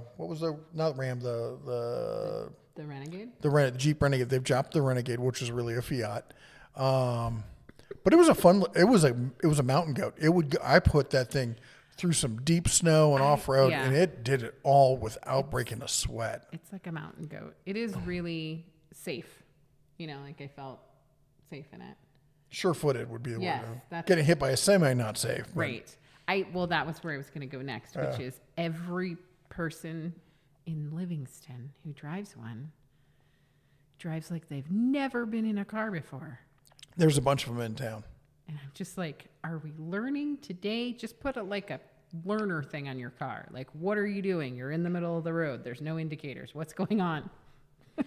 Luckily, we sold it. We got an incredibly good deal on it. Yeah. It had I think it was something like 12,000 miles when we bought it. And we drove it for a few years and then turned around and right in the height of the whole, used car fiasco, we sold it back to the dealership for exactly what we paid for it. Mm-hmm. But anyway, about them getting rid of the Hemis, I don't buy new cars, so it doesn't hurt me nearly as much. But I'll be honest, the Hemi, I mean, I had a Hemi. I had the 5.7 in a 2017 quad cab, and it was like driving a muscle car. It was a lot of fun to drive, and I love that truck. But it was 2-wheel drive, and it was, I had it down in Vegas, and it was great for Vegas, but up here, not so much. In the summer, it was fine. But I got the 3500, and honestly, probably would have preferred the 2500, but they were impossible to find back then. And I would say that I guess we're gonna have to take a wait and see. I know a lot of people are dead set like it has to be an 8-cylinder and blah blah blah. I don't care how many cylinders it has. I just want to know how much output does it give me, and how much maintenance does it need, and how long is it going to last. I mean, the Hemis had issues. Mine had the whole issue with breaking the bolts on the headers because they were a different metal and they would expand differently, and it would give you that nice ticking sound until it warmed up. But I mean, it cost a little bit in fuel mileage, but other than that, it was something not worth fixing really. But the truck ran fine. It makes me nostalgic and sad that 8 cylinders are going away, but everyone's getting away from 8 cylinders. They're all going to, Ford, the 6-cylinder turbo EcoBoost and 4-cylinder turbos. What was it? Toyota, the new Toyota was the Tacoma. Is it Tacoma? Yeah, that's the Taco running the 4-cylinder turbo in it. You're just not going to see the big engines anymore. They've got too much tech. They can get more out of a smaller engine that's less expensive to build. So that's just the way things are going. Interesting. Sorry, this is very out of sync, but Burl Weaver says Stellantis pulled out of the Chicago Auto Show and will not be providing any Super Bowl ads. Something is happening. Well, I will say this. The Dodge numbers for the last quarter were not great. Or Ram numbers for the last quarter were not great, which is surprising because up here, everything is Ram. All the ranchers use Ram. And they swear by it. They're like, no, I'm not going to get a Ford. I'm not going to get a Chevy. If I'm out in the middle of nowhere, I need something that, and the basic premise is this. If something goes wrong on a Ford, it's really wrong. The little stuff does fine, but when when you lose a rear diff again because you've been pulling, a 4-horse or a 6-horse trailer, they're just done with it. And the Chevys have transmission issues, and they get all pissed because everyone's towing big stuff. Mm-hmm. So if you're towing big things, you're out in the backcountry, and everything within a mile out there and not be able to have it be reliable. Well, everything within a mile of the highway is dirt road about. Mm-hmm. So these people they're driving in from town, from the ranch and stuff, and they're on dirt and they're doing stuff in the fields and whatnot. They're going to drive Rams. So I don't know. Maybe Ram just feels we don't need to advertise. So I don't know. There is a question about what's going to happen with Ram. Have you seen any 70s international pickups out there? There is a guy at the end of town who's got his own personal pick and pull. Literally has probably 500 or more vehicles sitting out there in a field. And if you know him and he likes you, he might let you go and get some parts and stuff. But he's got a line of international. He's got some Scouts 2, and some of the pickups. And no, you can't touch those. He's like, no. I mean, he doesn't do anything with them, but they're verboten. Yep. In the late 80s Isuzu Troopers, I had one. I had one of those 80s Isuzu Troopers. The thing was like driving a small bread box, and I loved it. I love that feel of those 80s Japanese SUVs. The inside, they're Spartan, but they're crisp, if you get what I'm saying. Do you mind? No. I'm talking here. Anyway, I love those things. I've not seen one around here. Actually, that's not true. I saw one recently because I was commenting to the kids that I used to have one of those. Yes. But I was up in Bozeman. He sees a vehicle that he used to own. Then we hear a story about it. Was the truck Harbor Freight green? No. But you know what? There are a lot of used pickup trucks around here that are green because they're all used, what? Forest Service. Oh, yes. Get a lot of Yep. the old ex-Forest Service vehicles around here.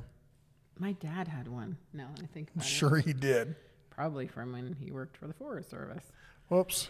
I skipped Yep. and jumped. This is why we can't have. Where are you going? I don't Tom? know. Stop. Down to the bar, have a Stop. drink. What? You're good. You're going crazy. Sonia says, at the Den of Tools, love you guys. Blessings to you and yours. Thank you so much. Killing 110 says, at the Den of Tools, I'm sure Mama Bear will agree with me, but the more expensive, much better quality kitchen utensils, aka tools, can make or break a delicious meal. I would say yes, but I would think the person who knows about fancy kitchen gadgets is you. It's me. I'm But the one with the Wusthof knives. Stop cursing at me. Yeah. She actually got me a used KitchenAid mixer from one of the local thrift stores. Apparently my other mixer is in storage in Vegas somewhere. But yeah, I like a lot of the nicer kind of cooking kind of stuff. So I'm guilty there. What's the air fryer you've been using to death? Gourmia, I think is the name of it. It's like, it's not super fancy, but I love it. I use it multiple times a day. That reminds me. What is the lowest power setting it will do? I don't know. Because if I can get it to go low, Yeah. like under 200, I wonder if I Give could me a do. moment, I will look. I wonder if I could do a reverse sear steak in it. I know you're all like, why would you, put an air fryer, a good steak in an air fryer? Well, let me tell you about this. Reverse sear is, without a doubt, God's own way of cooking. If you've never reverse seared a steak, I do them on the Pit Boss all the time. So you throw it in the Pit Boss, and the Pit Boss is a convection oven with smoke. Let's be clear about it. It burns in a fire pit that has a fan blowing on it that creates airflow. I mean, it adds smoke to it, so all you're doing is you're not getting the smoke, which is sad, but I can get past that in the middle of January, not firing up my Pit Boss. But what you do is you slowly bring it up to temp so it cooks evenly all the way across. But the other thing is the air fryer is going to completely dry out the outside. And that's what you need if you want that really, really textury kind of sear on it. And get that crust on there. So, and speaking of crust, I just got a whole new set of made in pots and pans that we're going to be put into the test. So Yeah.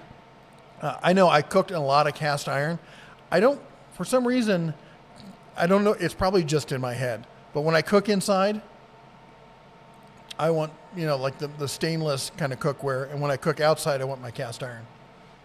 Yep. It's probably just a mental illness that I have. So I know that it can go up to 400, but I do not. I feel like it was like something low, like 200 or 180. Why are you giving me faces? I'm listening. I'm hoping to hear some good news because I'm going to keep looking to see if I can find it. But they are super affordable. You can get them on Amazon. You can get them everywhere. Because I have a whole side of filet. We're going to do a Chateaubriand, and we did it in the oven last time. It turned out great, didn't it? Yeah. And she was the one who made that. That was really nice. And then do a bunch of little steaks off of that. And if I can get a good 1.5-inch cut, and that'd be a great way to do lunch. Just throw that in the air fryer, let it cook for 20 minutes, half an hour until it gets up to temp. Pull it out right into the skillet. Oh, talking about good stuff. So, what's your good cookware that you like? Staub. Staub. So it's so good I can't even pronounce it.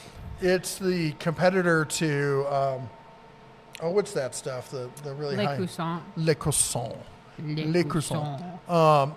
And it's funny because now we've both been to France. I don't know if this was her experience, but when I went there, I visited some family friends and got to go and have some home cooked meals. And every kitchen I saw had stove in it. You didn't see Le Croissant anywhere. And from what I've heard, talking to some people, is basically it's like the snobby people, and especially the Americans who are trying to cook like they're French, use Le Croissant, but the real French, home cooks and stuff use stove. And I like it because it's beautiful, and I like it because it has the handle. No. Oh, the basting points. Is that what those little things are? Yeah. The little slag. That's my super non-technical explanation. The little... On the Dutch oven, on the lid is flat, and on the bottom side it's got looks like cleats. Yeah, it does look like cleats. And the point is that literally is that as things turn to steam, they hit the top and they condense and they drip down all around the food. Whereas the Le Croissant, the lid is domed, so it hits that and it drips off to the side, so it's not self-basting. And on top of that, the top of the stove is sunken in, so you can put ice in there or water so that it enhances the convection, the water. I don't know if convection is the right word, but the basting point. Yeah, which I will be honest, the first time that I heard that, I was like, that sounds like marketing. Like I thought that too. But then I also thought about every time I've used the other products that don't have it, and you take the lid off, and you either burned the snot out of yourself with the hot water that is now coming off the inside of the lid, you made a mess everywhere. Or a river of water just came off the bottom of the thing because it was all on the rim. Yep.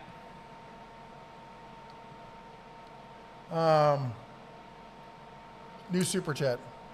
What? Oh my gosh. Isn't it on your phone? What are you doing? I'm looking for the lowest temperature. I'm looking for the answer. Oh my goodness. Super chats, not on my phone. One moment, please. Owen Muckley. Thoughts on the Ninja versus SodaStream. P.S. Love the channel and content. So, I've not had the Ninja drink mixer thing, but I have had the SodaStream. Her mom has it. She still has the SodaStream, right? No, we haven't. We inherited it. Oh, she doesn't use it anymore? No. Oh. It works, and it's solid, and it works great. I'll be honest. I have a growing, I don't want to call it hatred, but I'm falling out of love with Ninja products. Yeah. It is, they have great ideas and great marketing. Amazing marketing. And they push a lot with influencers and stuff like that. They've reached out to me and stuff, and I had a chat with them. But when I look at it, it's like, it's gimmicky to the point of not really delivering. So like, we have talking about splurging and expensive stuff. I know I'm the king over here of telling people, like, you don't need to buy the expensive tools. You can buy the cheaper stuff. And in my kitchen, we've got the Vitamix, which was like a $500 mixer. And the thing is an absolute beast, and I wouldn't own a different mixer at this point. My toaster was like $11, so there's that. But the Vitamix, I would definitely say go with that. And a lot of people, when the Ninja came out, they're like, it's just as good as the Vitamix. And I've seen a bunch of tests. I know people who have both. And I'm actually friends with a guy who does, like, as seen on TV and kitchen testing. And he'll tell you straight up, it's not as good. And then a buddy of mine who's a bartender at the local high-end, it's called the Ribbon Chop House. And they had Vitamixes for years. And they had a turnover in management. And when one of their Vitamixes finally died and was outside warranty, the manager just drove over to Walmart over in Bozeman. That's quite a drive, though. And bought a couple of the Ninjas. And he's like, they're just as good. And he's like, they die all the time. He's like, they're not even close to the Vitamix. He's like, the consistency of the ice isn't there. He's like, don't get me wrong, they're not terrible, but they're not the same thing. Well, sorry, I'm coughing. I would also think in that particular use of it, like at a bar where you're going to be making blended drinks all the time, you would kill it. Yeah. Well, and that's why I like to talk to him, because he really puts it through the ringer. He's going to find out faster than somebody who uses it at home, once a month for margaritas. And then for my was it my birthday last year? Yeah. I got her mom got me, because I've been talking about it. Got me the We Ninja were super Creamy. excited about it. Yeah. And I thought, and I didn't understand exactly how it worked. They're just like, it's the coolest. There was all this big stuff out there, huge media push. And I was like, we can make like, people were making ice cream out of like, what do you call it? The stuff you made out of powder, protein powder and stuff like that, and all these other things. I was there and I was like, what is he trying to say? She's terrible. If you're like, what was that one thing we did that without? She will have the blankest expression you've ever seen. Which kid was it? I don't know. We have kids. You show her a picture and she's like, oh yeah, I totally remember that. I love them. They're my best friends. Anyway, so we got the Ninja Creamy and we used it extensively for about a month and haven't touched it since. Yeah. Because to really make like ice cream and stuff, you have to make it the day before. Well, it's not one of those things you're like, ooh, let's do this for dessert. Like you said, like you have to have a bunch of planning ahead of time. You have to do all the mixing of stuff. Then you have to freeze it. And it has to be exactly level. Like you can't balance it on your thing of peas. That's going to make it kind of cattywampus because it will not work. And then getting it to be the consistency that you want. And then I never really found it was like true ice cream, smooth, like my measuring mark, my yardstick on this is Haagen-Dazs. Haagen-Dazs chocolate ice cream is it. As far as I'm concerned, that is the perfect ice cream. I will be honest. I have been thinking about, because we have been talking about the creamy and the fact that we were so excited to get it, and we were super bummed that it didn't live up to, I think, our expectations. I have been thinking that we need to revisit it again. And like, I think it's going to be like one of those things. He's making a face at me.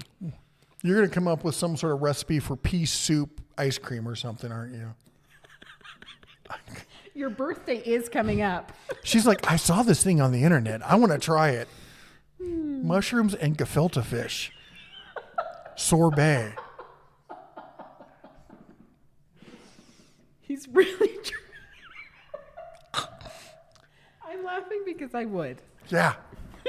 No, she wouldn't go that far, but she would try something pretty funky. Okay, I would just like to say that I have tried some creative recipes in the past, but that I don't. And I've gotten food poisoning in the past. I'm not saying the two are related. I'm not saying they're not. All right, let me. Okay, where are you going? I was going back because did we cover everything? Thoughts on the anyway? That's my thought on the ninjas. I think the ninjas are overhyped. And we were super disappointed with the Ninja Cream. I've been disappointed with everything I've seen from Ninja. You know, I went to the National Hardware Show last year and I got video on it, and everybody and their brother had a pizza oven. Oh yeah. And I was super excited. I'm like, I want to do pizza ovens. By the way, making pizza dough sucks. It is. You got to ferment it. It's one of these things. Again, I'm so busy with my lifestyle that planning something. Don't beat around the bush. What are your real feelings? Planning something 2 or 3 days ahead of time so I can let it rise and then pound it down, and then re-rise and pound it. I did find that the local grocery store sells handmade pizza dough, which half your family can't eat, but that's okay. Yeah. So we did. I got a pizza oven, and it was sent to me by Vivor of all people. And notice I haven't done a video on it. But it's fun, but it's not the kind of thing you can use every day or for stuff. It's just it's a super expensive thing you use once. But anyway, the point of that story was I went around to every booth and had pizza because I love pizza. Oh, yeah. At every single booth. And I found some amazing pizza and some amazing pizza ovens. And then I went over to Ninja and their wood-fired pizza. And I'm like, this is like, and you could put, wood pellets in the back to add that smoky flavor. And I'm like that. And I tasted it. I'm like, no, it doesn't. Because that's the problem with pellets. If you just put pellets in, you give it a light burn, you get this acrid taste, and that's what you get from it. You get an acrid taste. You don't get the true smoke. No, not really. I don't want to lick the side of a paint can. Anyway, I'm down on Ninja. Everything I've seen from them, everything I've used from them, I've always been left disappointed. Kill King Genesis. That was one we just answered. I have the answer to how low can it go. Oh. And I was correct. It is 180. That's lower than my, whatchamacallit, than my pit boss. My pit boss goes down to, I think it's 225, 200. So I'm going to try it. What I'm hearing is that you're going to take over my air fryer, and I'm never going to see it again. Here's the problem. The rule is, and the reason I do so much outdoor cooking is I'm not allowed in the kitchen because I start complaining that something's not in the right place or something got moved. She's amazing, wonderful and amazing right there. And she doesn't possibly move stuff every time she uses it. It's in the right place. What's the right place this week? Whose kitchen is it? Yours. Okay, so and you can be all in the outside. I'm teasing her, but it literally is to the point where, and I'm sure I'll get canceled by somebody with blue-green hair that I don't cook in the kitchen. I don't even go get my own sodas out of the kitchen. I don't go and get snacks or anything out of the kitchen because if I walk towards the kitchen, I get yelled at. Because he puts things in different places too. I put them in the right place. Okay. But I do get brought bacon. You want to hear the bacon? You can't smell it, but it's bacon. Amazing. Carnivore treats. It's thick cut bacon. Bacon. And she's been eating it with ricotta. I've been putting ricotta cheese, and then I put everything but the bagel seasoning. So it's like you would not care for it. It's got poppy seeds. It's got onion. I hate poppy seeds. It's got onion. I like the onion. Anyways, it's really good. And sometimes I put a little bit of salt on it, which I know sounds counterintuitive because it's on bacon, but it works. Just try it. And then if you still think it's wonky and weird, that's your homework for this week. I could see doing a different type of cheese, a brie, a Gruyere. The Swiss is okay, but a good soft cheese. Yeah, I can't even see Swiss. Like anything soft. What made you choose ricotta? We had it in the refrigerator. So my big thing is, I wanted to use what we already had. My first thought was cream cheese. Yeah, after you did that was my thought. Maybe I'll try it when I get home. Okay, I know that this isn't just a food channel, and I know that you want to get through the comments, but has anyone else made the, what is it called? The copycat Starbucks egg cup things where you add cottage cheese to the eggs? It actually comes out amazing. Anyways. Haven't you given me any of that? Yes, I have. Oh, it was amazing. It's the egg cups you had all week. Oh, they were good. I was wondering what was different about the texture. So I've seen a number of recipes. Some people put sour cream, some people put ricotta, some people put cottage cheese. I'll be honest, I think cottage cheese in a blender is like the poor man's ricotta when you can afford it. Definitely. If you just strain out some of the extra liquid, that's my 2 cents. Wouldn't that be the way? We're not speaking anymore. Right way to do that. Anyway, I will say this. My favorite egg cups are, of course, the egg cups that I make. I haven't made them in a long time because they've got... I've never heard of this before. I'm the one who started making egg cups in the family, if you will remember. I don't remember because I have no idea. See, that's the whole thing when you tell her about something. She's like, that never happened. In Newman... It never happened. In Newman, with cornbread in the bottom. Okay, first of all, Ah! No, those are not egg cups. Those are mutant cornbread.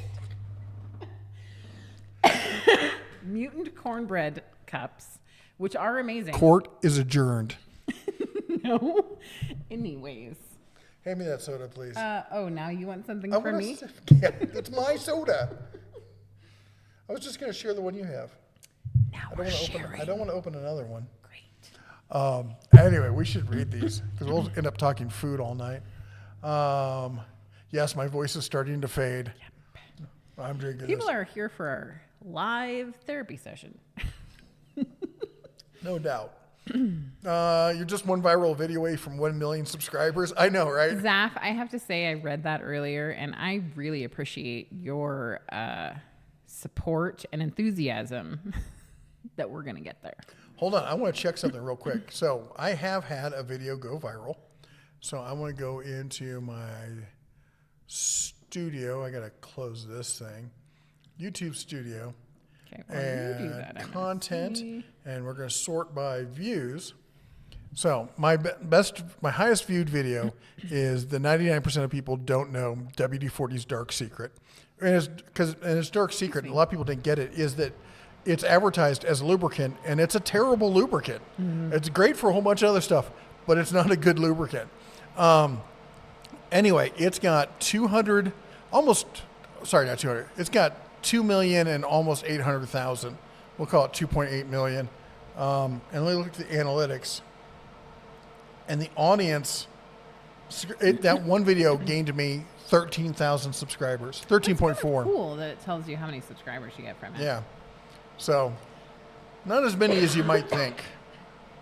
Sorry about the coughing, folks. She's not sorry. It's because somebody made me laugh at the ridiculousness. It's also because it's getting cold in here. Let's see what the temp is. The heat just kicked on. Oh my goodness. And the temp That's is... a thermometer thing? Yeah, it does. All these... This is one of the top test things. I think this is the... Okay, is this I totally the thought that hydrometer? Yeah, it's the... Let me see how many moisture you have in you. No? Anyway, it's for checking moisture in wood. But all these things from Top Desk I thought it was one of the... also have a thermometer built into it. Oh, wow. 68 degrees. Wow. I'm glad I wore a sweatshirt. Yeah. Hiram says, "Oh yeah, I also apologize for not coming up with more promised content." You know what? Brother, don't apologize. We all know how hard it is getting yeah. the content out there. 100 by 300 by 20 tool shed should hold over for a few years. That's about what I need, really. No Buc-ee's in PA. I feel you, brother. We're in Montana. I don't have a Buc-ee's. I don't have a Menards. I don't have a Northern Tool. There's something else. Chick-fil-A. There's a Chick-fil-A in, oh my gosh, get this. There's a Chick-fil-A. They finally brought a Chick-fil-A to Montana, and they put it in up near Flathead Lake in... Missoula. No, there's not one. Is there one in Missoula? I thought there was one in Missoula. No, Flathead Lake is Missoula. No, it's not. Are you high? No. Your ears bent? Yes. No, it's, what is it? It's not, starts with an S up there. Anyway. This is where he thinks it starts with a letter that I has usually get that wrong. to do with it. So the really ritzy, snooty town up there we drove through. Anyway, again, she has no idea. Okay, hold on. That's because he's saying a town that doesn't exist that starts with an S. Maps. I gotta they zoom have out. one in Billings, and they have one in Missoula, I This is think. my story. Get away. You're doing it wrong. I'm doing it wrong. You're telling it wrong. Yeah, see, I told you it starts with an S. Kalispell. It has an S in it. It has an S in it. So Kalispell. Now you get the whole snooty kind of thing. Yeah, well, yeah, she does. Yeah. Hand What? me the soda. This my soda? He's a thief. You see what happens? It's my soda. No, it was my soda. You don't drink this soda. You hate it. It is disgusting, but I don't have any other options. So could have brought your own. Let's see here. You could have supplied it. Chick-fil-A. I should. What I'm supposed to cater? Oh wow. Oh wow. We got. Well, no, those are not in Montana. This one. Was that like legit? That is legit on the right border. on the border. What town is that? Moscow. Moscow, Montana has got a frickin' Chick-fil-A, and yeah, it looks like Missoula's got one. So Kalispell has one. Missoula now has one. Billings. It's not on the map, but Billings has one. But so Missoula's 5 hours away. Flathead's a little further past there, and Billings is only 2 hours away to get my Chick-fil-A fix. But they just announced that they're going to, or they announced, it got leaked a year ago that they were opening one in Bozeman. Bozeman's just over the pass. It's half an hour away. I can totally get there from jonesing for lunch. I could do it. I could drive there for lunch and back, have a nice hour-long break, get a little drive in. That'd be great. Except we just found out where it's going to be. In the food court on campus. Oh, right. So we're never, ever going to get it. At Montana State. So, not being a student there, it's they're probably not going to be thrilled with me. I forgot about that. Probably not be thrilled with me turning it into a drive-through. So I am so pissed, which is why I need Duncan, my oldest son. He's talking about colleges. Are you a senior again? He's talking about he might want to go to MSU, and I'm like, I'll buy you a truck. I'll pay you $1 million. I want him to be near us and having him go. I think it's a good school. Yeah, it's a solid school, And I'm trying to talk his best friend to going too, because his best friend wants to go Air Force, but he's got connections and he gets amazing grades. He might end up Academy, but if he doesn't, I'm like, Bozeman has one of the top, or MSU has one of the top. What do you call it? The ROTC, yeah, for Air Force ROTCs in the nation. So we're trying to get him to go. I'm like, and then that way I could call either of them to be like, hey, pick up Dad some Chick-fil-A. I'll be by in half an hour. Yeah. Be like, why is he going to visit them so often? Mark I says, do you know if anybody replaces broken old Craftsman tools? Lowe's should. They're supposed to be under warranty, but if they don't have a version of that tool to replace it with, you might have to be forced to call corporate, because part of the contract when they bought Craftsman is that they would honor the warranty. Now, you're not going to get classic Craftsman in return. I need the soda. Actually, never mind. I'm going to do another cough drop. There you go. I think there's something that's like making me cough. I think it's the paint fumes in here. Right before we moved in, they painted the whole place, so there's metric yards and meters of paint and fumes. Some of us are more sensitive to it than others. Some of us have dead brain cells that we don't notice. G Cinema says, gotta go in case I need to move snow in the morning. Good to see you guys live again. Awesome. You have a good one. We should probably be wrapping things up here, so because I've got to go hopefully blow snow in the morning, and then I got to do deals of the week. Steve says, got any idea when the next round of Icon pliers will drop? SEMA Time said Q1 24. I think it's going to be, I would not expect a whole bunch all at once. Usually Harbor Freight does a trickle. So again, they're definitely in that situation of a lot of people have been out. They're just getting back in the office. Things are ramping back up. I would say end of February would be my best bet. The way car makers are going, a Predator 670 will be standard engines. Yeah. Yep. Sam says, happy Sunday. Recently, my random orbit sander died. Any suggestions for a corded replacement? There's a lot of great sanders out there.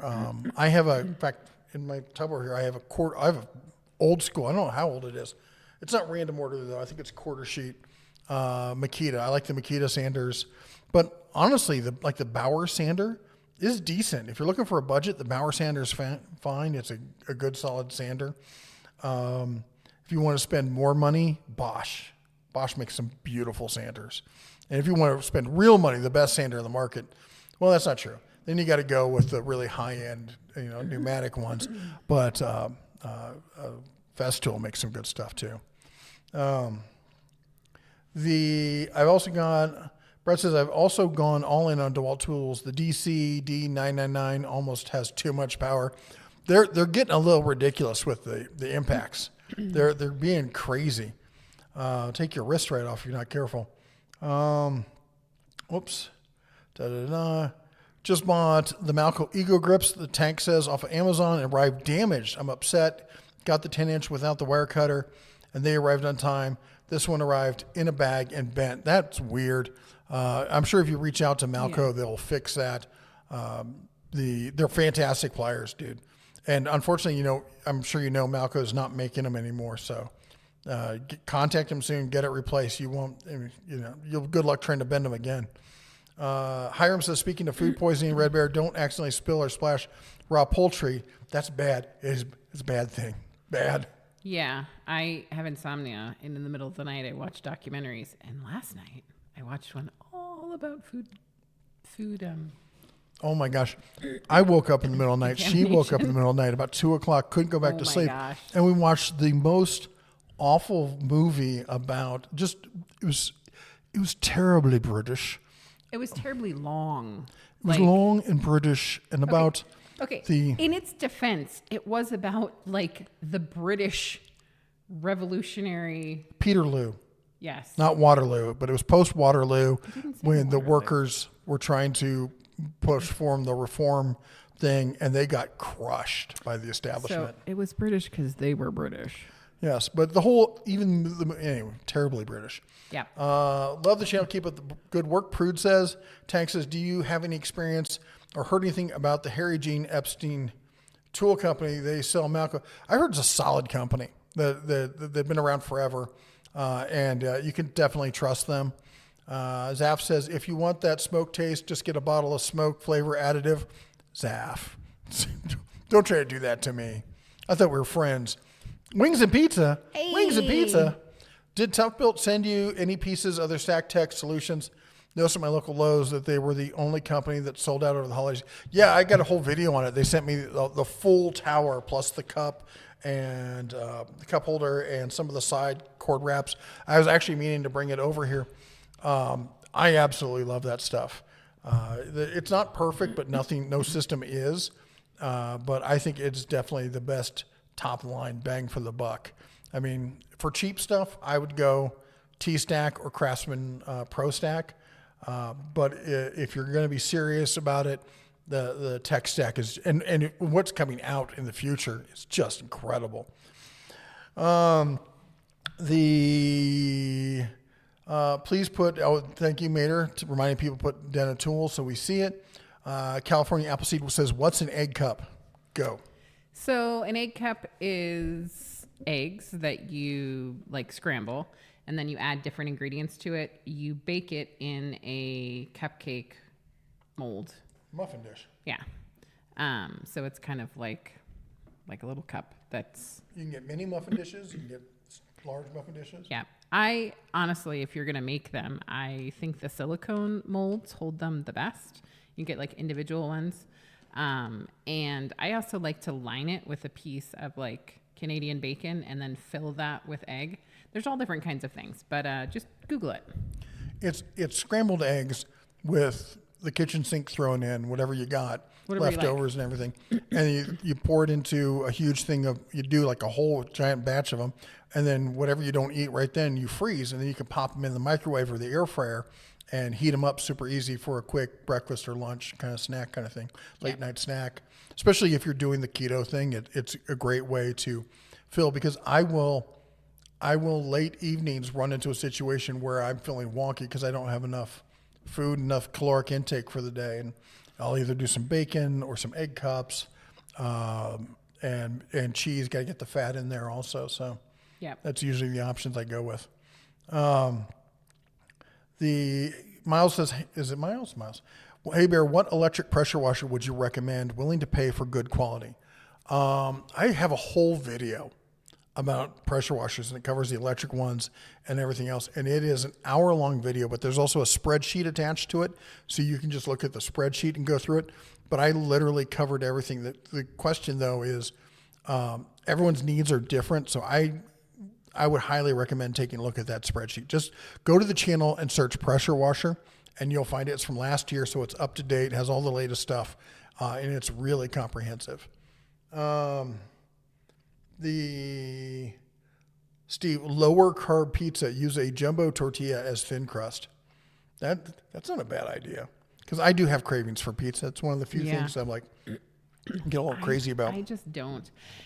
The Tank said the lowest carb pizza you can get is either chicken crust or cauliflower crust. Never tried the chicken crust, but I like the cauliflower crust and typically don't like cauliflower. He has had cauliflower crust pizza one time and actually I'd rather liked it. eat asphalt. Yep. He also thinks that many vegetables are like the Rabbit devil's food. lettuce. And I have done the chicken crust. You did not like it. Nope. In least bit. This is why it's difficult to cook. I have very strong opinions on pizzas. So. I don't know if you've noticed he has strong opinions about everything. But yeah. I'm an Aquarius. It's not my fault. Who's married to an Aquarius? Whose That parents? is your fault. My parents were Aquarians. Yeah. And I was born in 1969. Those of you older enough will know what that means. Aquarius. Don't give it away.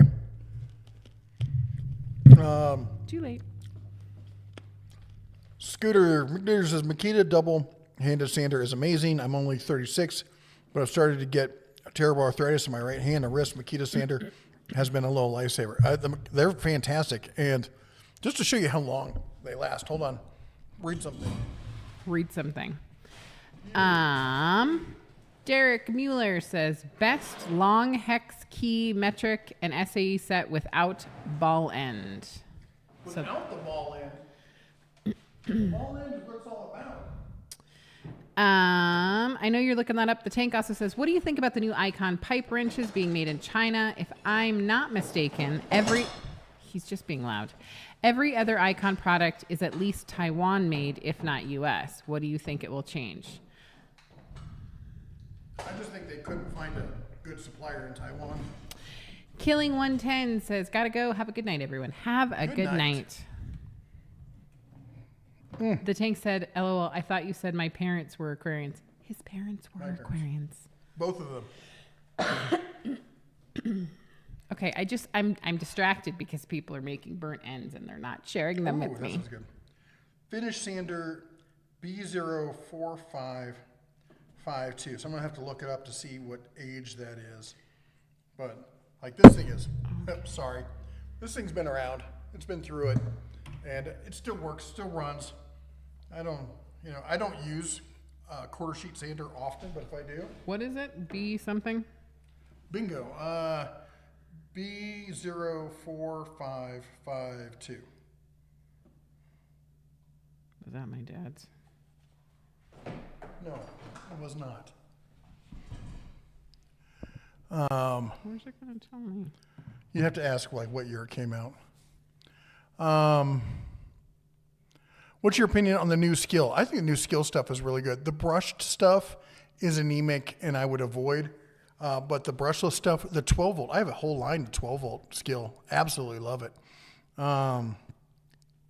Did you answer the question what was the question? about the pipe wrenches being made in China? I thought I did.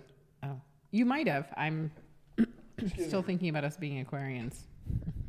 I didn't really answer the one about the not ball inches or ball ends on the hex keys. There's two American-made ones, and I can never remember the name of them. And they're solid as a rock. If somebody can pipe in with the two American-made companies that make them, I never can remember it. I don't know why I have a mental block when it comes to hex keys. I can't find the year. Got to go. Have a good night. It's top of the hour again. Yep. Some people on other video reviewing them saying something along the lines of the pliers being made in China damages the reputation of Icon making quality tools. Yeah, that's because these people look for any excuse to hate on Harbor Freight. And like you see, like somebody, I'm not going to go into it. I got into somebody today and they're like, well, you see, that's the reason, blah, blah, blah. And, I'm like, your logic makes absolutely no sense. Basically, it was a guy who said, Harbor Freight tools suck because I bought one of their cheap ones and it died within a few months and I'll never shop there again. I'm like, so you had the option. He's like, I'm not going to waste my money on their allegedly higher quality stuff. I'm like, that's like saying you went out and you bought a Ford Fiesta and as such, the Ford F-350 is a piece of junk. You bought the cheapest thing. What did you think was going to happen? Yeah. And it had a lifetime warranty, and you just ignored it. Okay. As far as the wrenches, pipe wrenches are not something that a lot of people make. And so there's probably not great sources for it.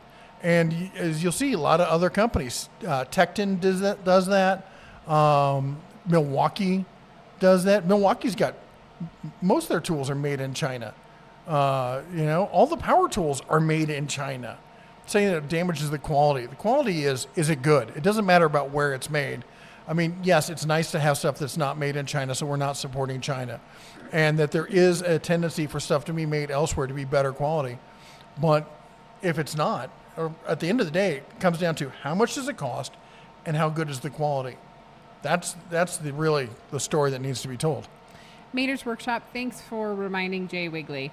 Jay Wigley says, is that 25% off no restriction coupon that we get from Harbor Freight sometimes actually no restrictions for the U.S. General Tool Cabinets? If it really says no restrictions, then it is. Yeah. I don't get it. They don't send it to me, so I don't get to take a look at it a lot.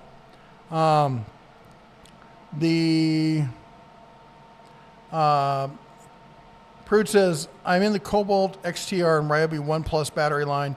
Any experience with the half-inch impacts I'm looking to buy, and I want to stay with one of the batteries. The XTR is a solid impact wrench. It really is. But the stuff from Ryobi has been fantastic.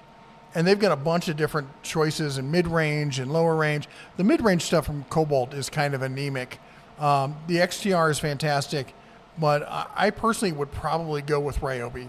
Honestly, the Ryobi HP stuff is great. I know guys, I met people at SEMA. I've been going to SEMA for years, car builders who use all Ryobi. My next door neighbor, his dad is a high-end cabinetry maker for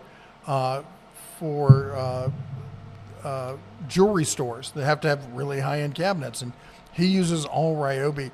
And I know a bunch of guys who work on private airlines and for private jets, and they use all Ryobi. It seems like the smart people, like these people who are like, they have jobs that they're higher end and have a more intelligent kind of mindset to it.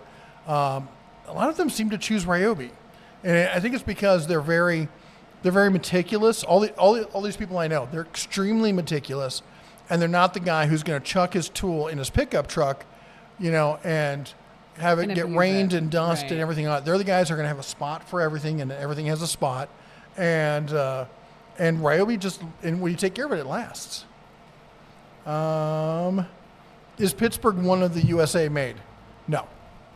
Almost all the Pittsburgh stuff is made in China. There's a few stuff that's made in Taiwan.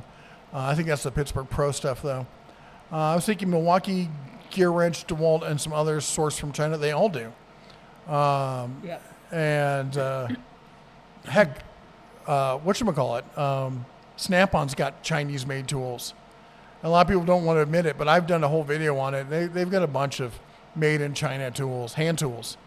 And most of their, like all their batteries are made in Vietnam, and their chargers are made in, like, Laos or something. I don't remember where the chargers are made. Maybe it was Thailand. I think it was Thailand.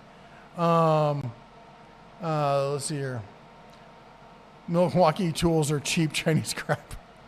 I think the Milwaukee hand tools give me that feeling of it looks over functional a lot of the time. But I know a lot of people who like them, and a lot of them are pretty good, to be honest. I'm trying to make sure I didn't miss anything. Bond House is one of them. I knew it started with a B, and I can't remember what the other one is.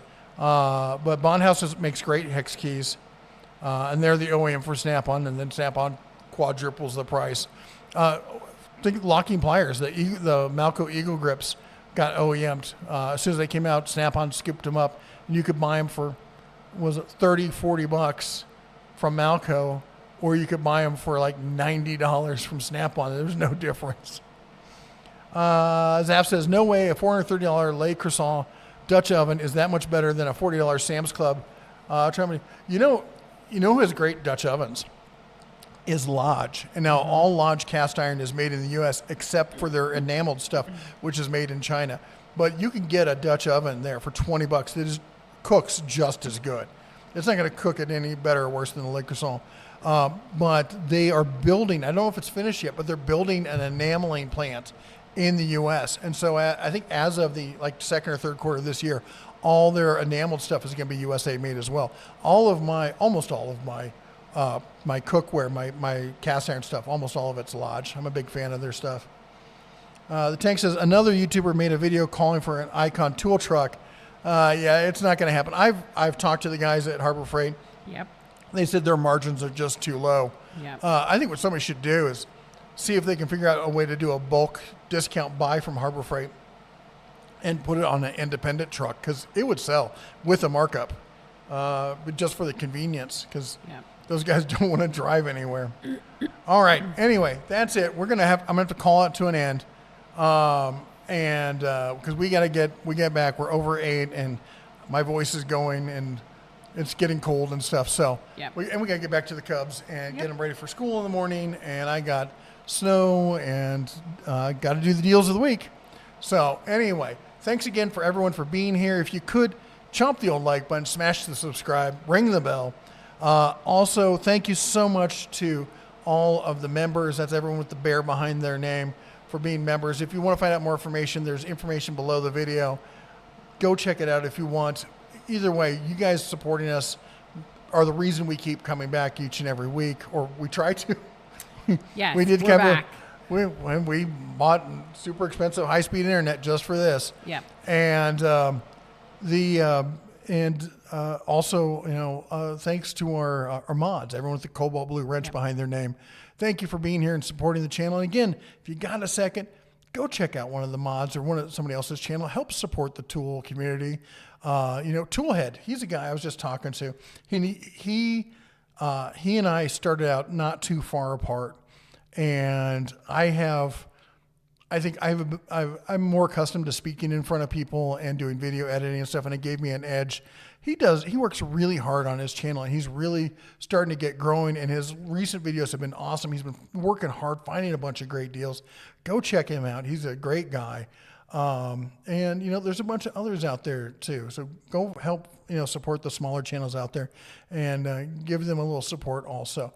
Anyway, again, thank you for all the blessings and from God that make it possible that we can do this. Hitting 250,000 subscribers is just, I can't even believe it. It's a number that I can't conceive really, if you know what I mean. And we feel truly blessed. So thanks again for being patient for us to get to this point, to get back here. Yep. We got the new shop. It's heated. We got new internet. It's a new day here in 2024. Yes. Thanks for joining us. You all take care. God bless. And as always, shine on. Oh, so comfortable in here. Not freezing to death. I like that.